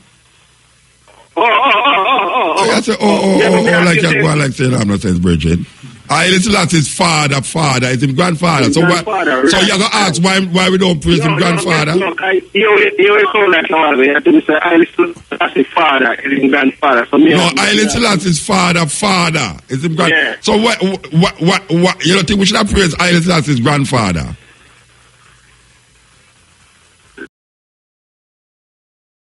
Yeah, but when I say because you praise Haile Selassie, you have to praise him grandfather, him father. Or why we should have praised him father? Why you think we should have praised him father? Look at me, I praise the father is greater than the son. The father greater than the son. Yeah. Yeah, but Haile Selassie father have a father. Right. So why we not praise Haile Selassie father? So why Selassie out of all of because you want me to explain that to your righteous or no? Yeah.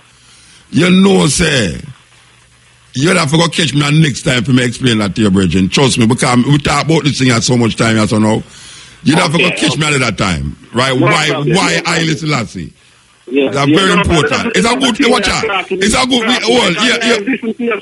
it's a good reason you ask me, you know. Why Haile Selassie is a very important thing. Yeah. Yeah, but at this moment,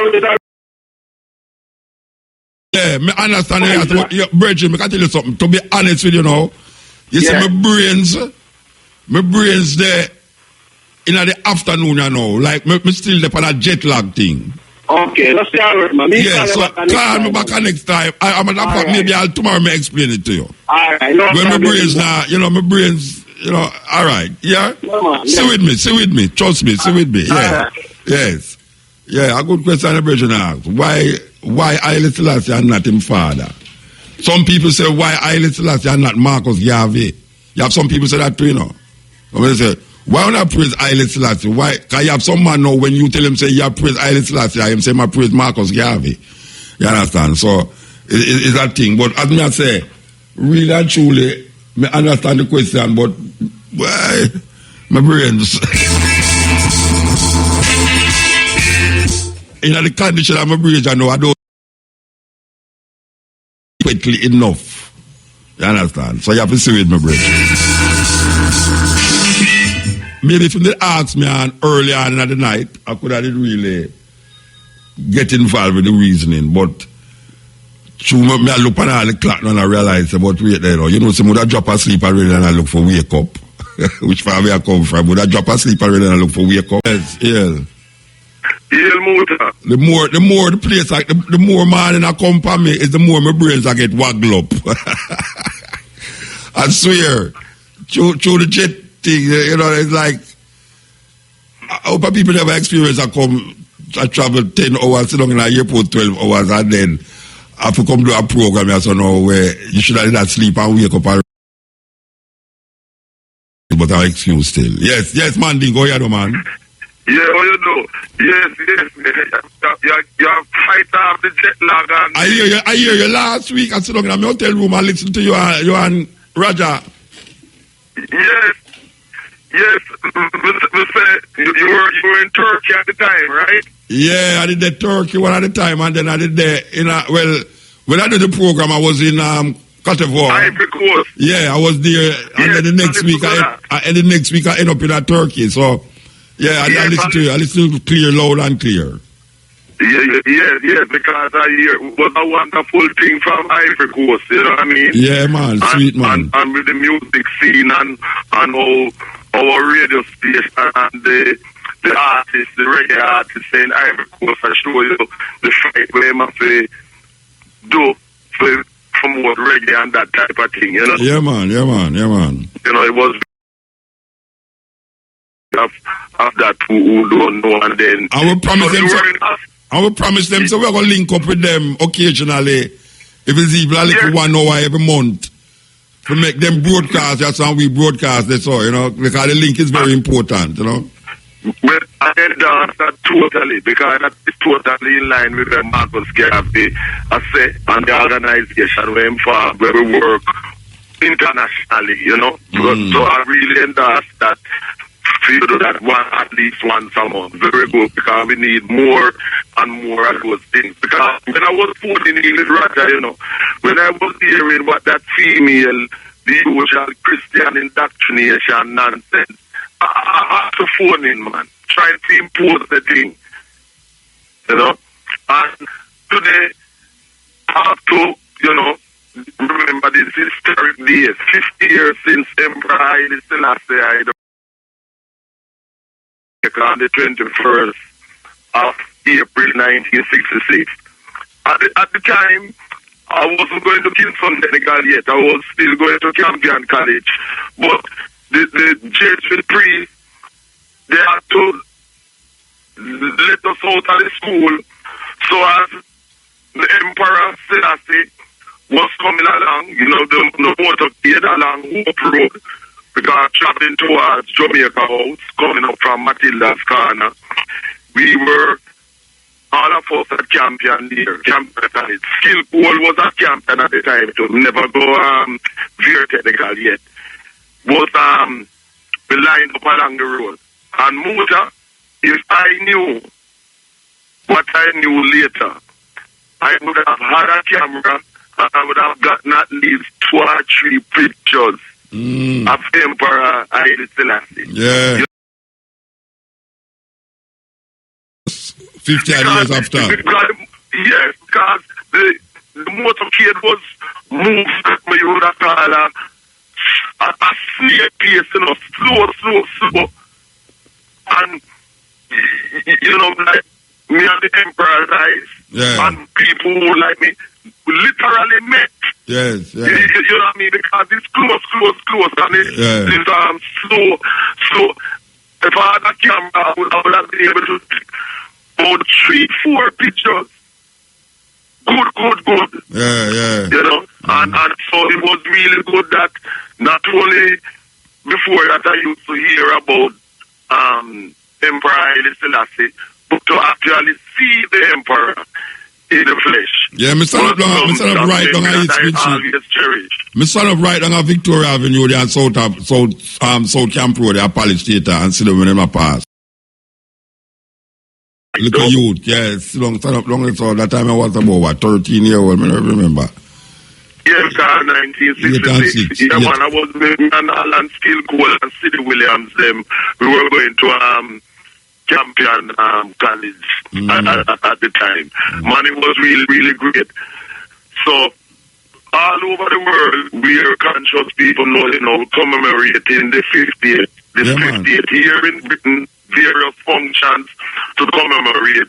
Tell me where we're going up in England pertaining to that. Tell me where we're going up in England pertaining to that. Well, yesterday, by the old Chelsea Town Hall in Southwest London, there was a ceremony where the mayor of Chelsea and others were there, with Pan-Africanist Rastas and Gavites and so that came to honor what the visit was all about. And all over England, they have been different people in Birmingham, in London, and so having different functions to commemorate the event, going straight through to Saturday and Sunday, And also on radio, on my radio show on Monday, and Conscious Radio and Flavor Radio on a Tuesday, talking about the importance, significance of the visit and that type of thing. So It is good. It is good. And you know what was so beautiful that on Sunday, the Archbishop of Canterbury, the head of the church, not the head of the Church of England, because the head of the Church of England is the British monarch, so it's Elizabeth II. She's 90 today. Yet when President Mugabe was 92. Today her birthday? Yes, her birthday. Queen Elizabeth, happy birthday. Well, better you say it, because I'm after that still. We're still at that street. because when just earlier in the year when President Mugabe was celebrating 92 years. 92 years. The racists and the traitors them I said, oh, President Mugabe old, how him should dead, how him should step down and that type of thing. They're not saying this about Elizabeth II, Yeah, well, Elizabeth can't step down, African leader. She have to dead for, she can't step down, she have to dead. Exactly. But but it's the real double standard and the Uncle Don traitor standard, Them don't say that she must step down and she too old, But President Mugabe, but we know why, because they can't use man thing. But on Sunday, guess what he did? The Archbishop of Canterbury, who is second Church of England, the Anglican Church, visited Harare in Zimbabwe. And at the State House, President Mugabe told him that this so-called same-sex marriage thing is wrong, absolutely wrong. The Archbishop said, no, and President Mugabe is wrong to make it a criminal offense for the practice of homosexuality. So, of course, President Mugabe said, no, this is anti-African, this is not our culture, because our thing against that is way before Christianity and Islam and that type of thing. So wait, the Archbishop is for gay marriage. Yes. Oh, yeah? Yes, on Sunday, he told the only reason why it is not that we are second in it, because Elizabeth II is the first, is because the majority of Church of England followers are in Africa and outside of Britain, and the Anglicans in Nigeria and the rest of Africa are totally against it. Every year, the ones here try to say the Anglican Church of England should sanction it and say it is okay, like what Tony Blair and Cameron do. Because the majority of the members who are in Africa of the Church of England leave it. the church finish, you know. Because most people in England, the English, they don't go to church. Them don't go to church, yeah. No, and this is something that he has spoken about and I have spoken about, you know, that we find African people in Jamaica, Trinidad, and Christian churches and saying them is Christian, and the very people who impose it, them descendants. Them no believe in it. Them no believe in it again. Christians. The majority of European countries right now, that is what you call successful economically, socially, and politically. Most of the people them there don't get church. No, not even church, need a religion. Exactly. Religion, not even just church, but religion. Yeah. They are atheists. Yeah. And they tell you that proudly too, that they are atheists. Yeah. And one of the things that annoy me, and I know it annoy you to Muta, is the fact that a lot of these people, for example, in Jamaica and Trinidad and in the States and so, our women, talking about do good, be Christian and Jesus will save and that type of thing. Most of them, you notice these Europe, them weird. So they're not practicing something, a religion, that make them compatible with them one African here and that type of thing, you know. Well, you know the thing that's going on with the passport them now in the States because of the bleaching, which is so prevalent. Well, you know, so I don't believe that. But I see it, but I don't believe so that ago. I see that, but I don't believe it. I feel that somebody put that out there. I don't believe it. For frighten the bleachers, them. Well, let me tell you something. You see, if it's so, serve them right. Serve them right. Because what they're doing is being ashamed of their African complexion. And if that happens to them, serve them right. I have no sympathy for them. Yeah. You know? Them, you know, I think. So what's going on in Jamaica today then on this historic day?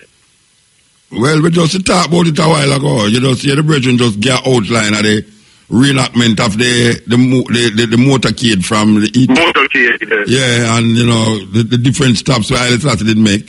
Stepping racer will be in Mico, because that was one of the major stop them where Haile Selassie make. So we will be broadcasting live from Mico College tomorrow from 2 to 6, and we will be having intermediate.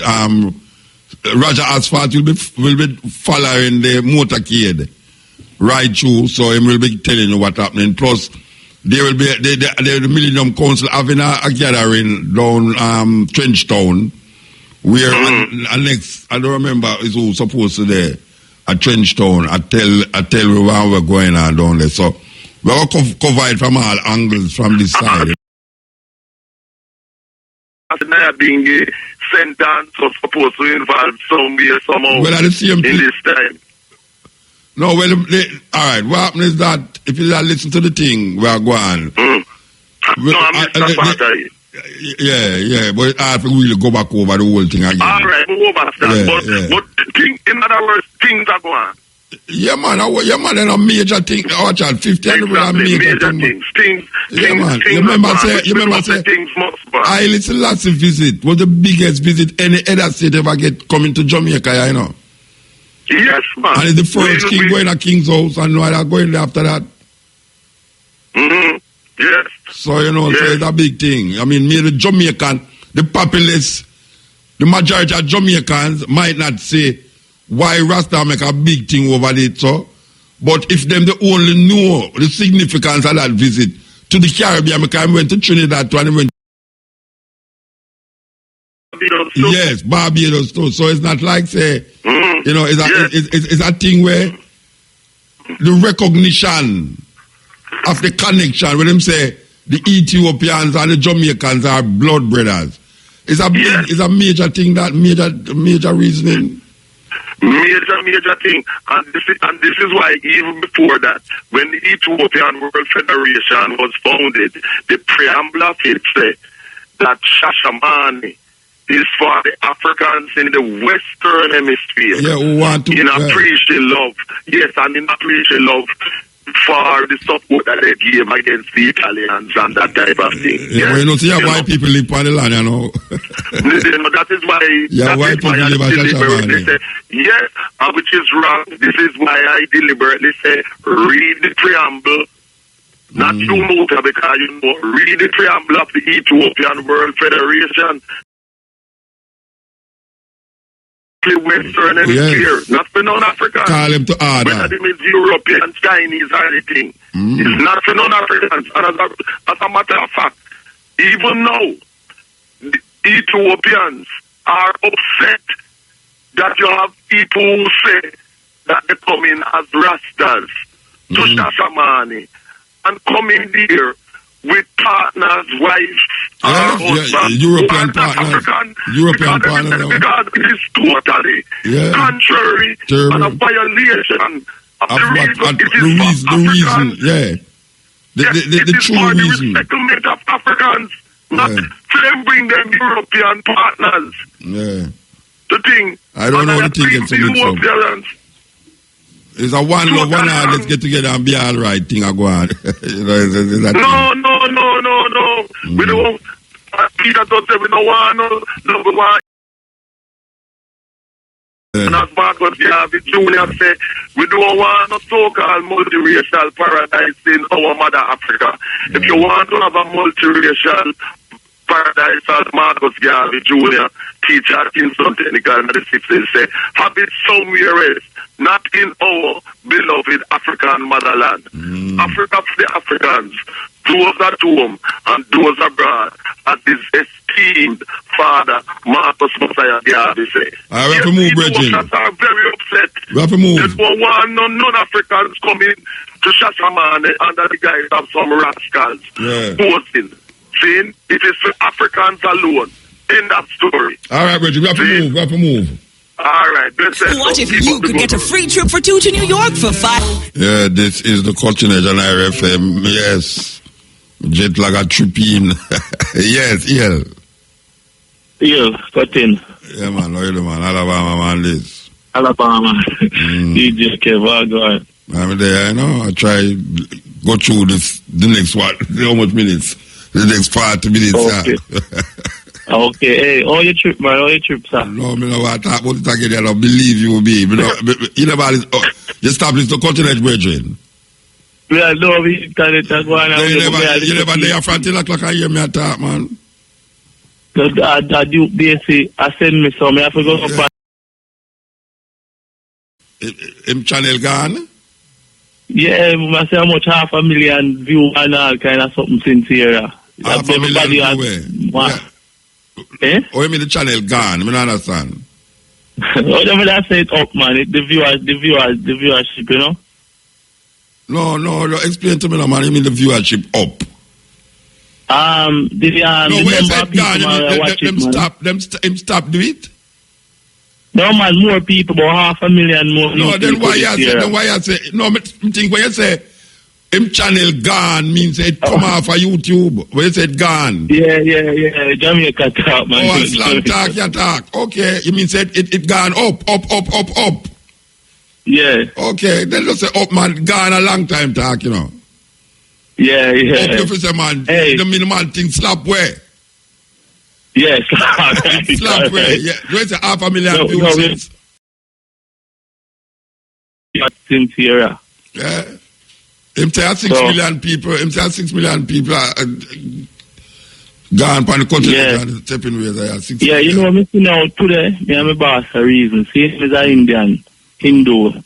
And a reason where I say Christian, like, you see how Indian people like in India, we are talking about Indian thing. And you must say how them serious, like, I mean, really, you see me I pray all day and you know, I see man around bar next day. Like, you know, and you see how them put up them God everywhere. Them put up in them church, in them school. Them put up everywhere. Like, you know, I say Christianity now on this side of the world. Like, even though them talk about Jesus, so yeah, man talk about Jesus to them, they check him tomorrow, a different thing, or them not really so serious with it, you know? Well, me I tell you, the sweetest thing is when you're in a hotel room, and all of a sudden you just hear the chant that come out of the Muslim. Because you know 5 times a day they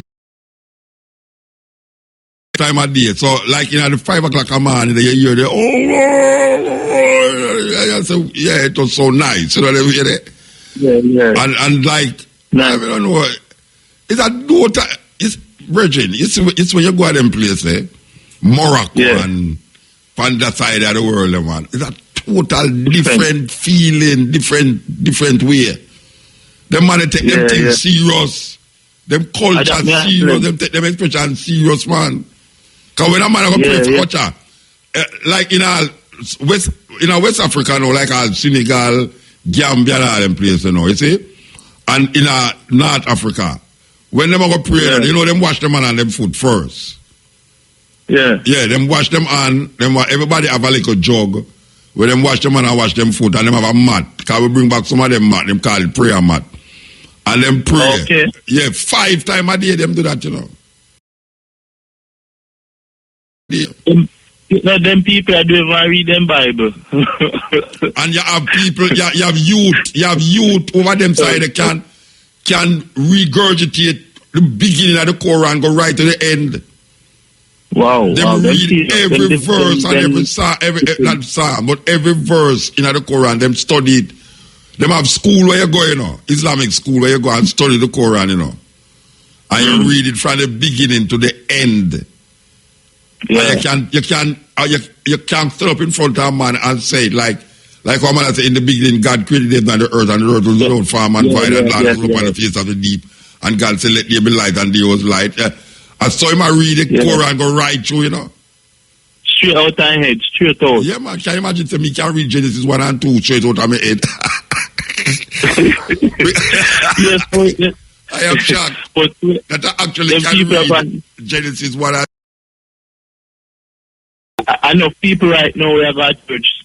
I tell you, we can read it. We can read it from Genesis 1 and Genesis. And Genesis 3 too. And the thing I have to talk about, the few people that I sell food, you know, so I have some sister down there, and them I try to live a healthy lifestyle, and then we cook and thing and more time, and then they are road to get them go school and thing. But the options for healthy food more time, it ration out there, you know. Okay. Alright, so you deal with, you know, you want some color, you want some veg. Certain place, but after 8 o'clock, them stop certain things. Out where? Out of Jamaica, the man. You know, when you come on to chicken and get back some fish and super shop. Yeah, well, a foreign franchise there, but first time we used to have a thing name where you call it now cold super shop, you know. Yeah. But the cold super shop gone now, a Burger King and Kentucky take over the place. I'm smart, you know. Yeah, totally gone. So yeah, I mean, we used to have the same problem with the car. One time I come and then I watch it late in the night. I'm telling you, I find nothing good to eat. Be a fried chicken, be a bun-up chicken, man, a bun-up chicken and roll a sell. Yeah. And bun, that's even fish I could have find. So I tell the people, them, say, here I know, put little vegetable pan the thing, man, can watch it now. If you look on a business level, you know, you see customer here sell, him can help you and you can get more business over time, you know. If you sell him too much meat, him now go sell healthy. You see it. Yeah, but not only that, you should have gone to your bed too. That's you should have gone to your bed so that you have them over the right there. But look what talk. You know? Many time. Look what talk. Yeah, well, we're right. We can't take time. I have more vegetable me eat from my belly have no time clock in night. My belly have no clock in night from no time. But the people, right now, people at Jamaica are getting health conscious. So, you know? Yeah. They must see certain little things unfold and I swear the government are get rid of the styrofoam box them. That is beautiful. The coffin, the coffin. Yeah, the little coffin they when them put the dead animal them in I see with rice. I get people. But man, I think Rasta should have walk with them calabash and them little wooden spoon. Calabash, them can share them food tonight. I think so. I don't left my own, you know.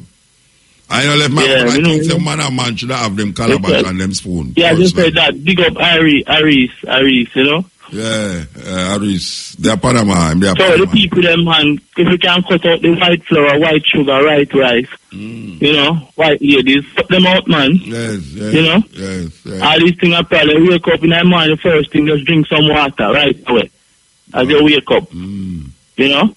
Our day we call that King Yashua, you know. We get some good, some solution for certain thing, you know. Yeah, you know? That we don't like. That we don't like. We don't like alcohol. If I put little Campari, little white rum, little red label wine, take him easy. You know, King Ashwa, you have a bar, you want me smart, you know. Yeah, look like you don't have a thing where them look about rum and liquor and all them something. So we have an asthma remedy where them talk about for berry, like drink weed tea or bury it underground. You know, all that remedy got there. Ask me, Bridget. Go ask Joshua that. We don't know nothing about that. Joshua about them something. I don't know nothing about that, about berry nothing. I know I can't bury things, but I will go back feed. But yeah. No, but you, every time I talk, you know, if I put little brandy or little alcohol with the chicken weed. It goes straight to the it goes faster to the bloodstream. But you think the liquid, however, go same place to the bloodstream. No, I'm not easy, man. Everything 90% of the medicine, them, you know. Yeah, so I don't fix you, but at the same time I have a junk too. I don't fix you. I don't know. But give thanks to Chad, you know, because we tune in, you know. Hey, Harry a Tug Man, them say I put Harry a Tug Man and the 20 you know. But you know, you're the whole of the story, but you're the whole of the story still, you know, but yeah, me just mentioned it a while ago, me just mentioned it. It me have been on my hand, I go read it, you know. Believe you me, if you could have seen me on right now, you'd have seen me have the article, but I go read it. All right. We tune in. Give thanks. Give thanks. So, I tell the brethren, say, I have the article in my hand. Listen to this now. Treasury Secretary Jacob J. Lowe on Wednesday announced the most sweeping and historically symbolic makeover of American currency in a century, proposing to replace the slave-holding Andrew Jackson with Harriet Tubman, the farmer, slave, and abolitionist, and to add women and civil rights leaders to the $5 and the $10 notes. This is a suggestion still, you know. This is a suggestion. Mr. Lowe may have renegade on. Well, I tell you, say, hey, come here. You can't. Watch you know. Him gone over there, so I never noticed me ratted. Mr. Lowe, it's like I call myself, I don't call myself, I don't care. It's all right. I go back on a commitment he made last year to make a woman the face of the $10 bill, opting instead to keep Alexander Hamilton, to the delight of a fan base swollen with enthusiasm over broad of the first Treasury Secretary. But the broader remaking of the nation's paper currency, which President Obama welcomed on Wednesday, may well have captured a historical moment for a multicultural, multi-ethnic, and multiracial nation moving contentiously through the early years of a new century. Tubman, an African-American and a Union spy during the Civil War, would bomb Jackson. Jackson is the man we used to have the slave them upon the $20 bill, right? What people don't even know that. All right, sir. All right, to the back, all right. Tubman, an African-American and a Union spy during the Civil War, would bomb Jackson, a white man known as much for the persecution of Native Americans as far as war man to the back of the $20. In some reduced image along with the White House, Tubman would be the first woman so honored on paper currency since Martha Washington's portrait briefly grazed the $1 silver certificate in the late 19th century. While Hamilton would remain on the $10 and Abraham Lincoln on the $5, images of women would be added to the back of both, in keeping with Mr. Lowe's intent to bring to life the national monuments depicted there. The picture of the Treasury building on the back of the $10 bill would be replaced with a depiction of a 1913 march in support of women's right to vote that ended at the building, along with portraits of 5 suffrage leaders: Lucretia Truth, Elizabeth Stanton, Alice Paul, and Susan B. Anthony, who in more recent years was an unpopular $1 coin until minting ceased. And the article continues. On the flip side of the $5 bill, the Lincoln Memorial would remain, but as the backdrop for the 1939 performance there of Marian Anderson, the African-American classical singer, after she was barred from singing at the segregated Constitution Hall nearby. Sharing space on the rear would be images of Eleanor Roosevelt, who arranged Anderson's Lincoln Memorial performance, and the Reverend Dr. Martin Luther King Jr., who in 1963 delivered his, quote, "I have a dream," unquote, speech from his design, will be unveiled in 2020, the centennial of the 19th Amendment establishing women's suffrage, and will not go into wide circulation until later in the decade, starting with the new $10 note.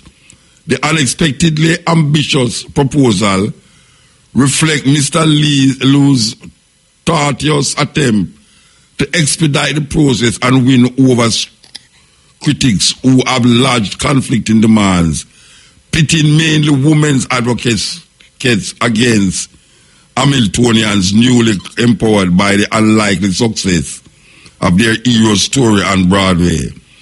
Mr. Liu's design proposals are the culmination of 10 months of often heated public commentary that began almost immediately after, to help him decide which woman from history to honor on the $10 bill. That feel-good initiative proved to be hardly as simple as he first imagined. So that is the argument about changing up the look of the American dollar. You understand? One side you have a slave owner, and one side you have a liberator. And it's a woman. This is the cutting edge on IRFM. Believe you me. All right, I'm going to hear where I go on. So yes, Ale. Ale? Into Augustus Pablo. Serious music. Yeah, man. We give thanks to those who stay with you till this time, and those who will be with us from 2 o'clock to 5:45 and the stepping razor. Give thanks to me hungry right here in a Ocho Rios, Main Street to be exact. Why you love Tracy who left from 12 o'clock, and Brian who think him there with me, but just God, praise God. We give thanks at 2 o'clock, you know, because no far praise can't go here right now. All right. As we say, why you join me again? You know, to the march, or the motorcade, they tracing the steps of Emperor Haile Selassie's visit to Jamaica. A big thing, you know. The only king we're going at King's house. The largest welcoming by any head of state by the people of Jamaica. The Rastafari movement still there. We're still there. After all the trials and tribulation, I am the man you love to eat. Yes, I used to sit down at the slums of Ghost Town and Trench Town and Bakawal. My nakedness. I just filth and mosquitoes smelling, biting 400 years of black flesh, scarred by whips and sticks. Yet I am the man locks and tangling your nightmares of Medusas and Gargans, and kept religious belief that pierced the side of your Jesus in the sky. Your vinegar has turned to blood, your water to mud. Crucifix, choking on your life of neo-colonialistic attitudes. Yes, I am the man that came in clouds of ganja smoke, choking you to death, yet not killing you. My eyes seen a black God casting doubts in your mind about your unexposed spiritual being. Black shadows casting clear pictures of an of reality. Black was beauty until I walked with my bare feet, touching your tarry pavement of sadistic heat. Yet you would have accepted I, if only I came through Time magazines and Vogue, if only you were exposed to life beyond your middle class gate. Yes, I am the man you love to hate. I used to sit down in the slums of Ghost Town and Trench Town, back a wall. I am the man you love to hate. Look, I am now your next door neighbor.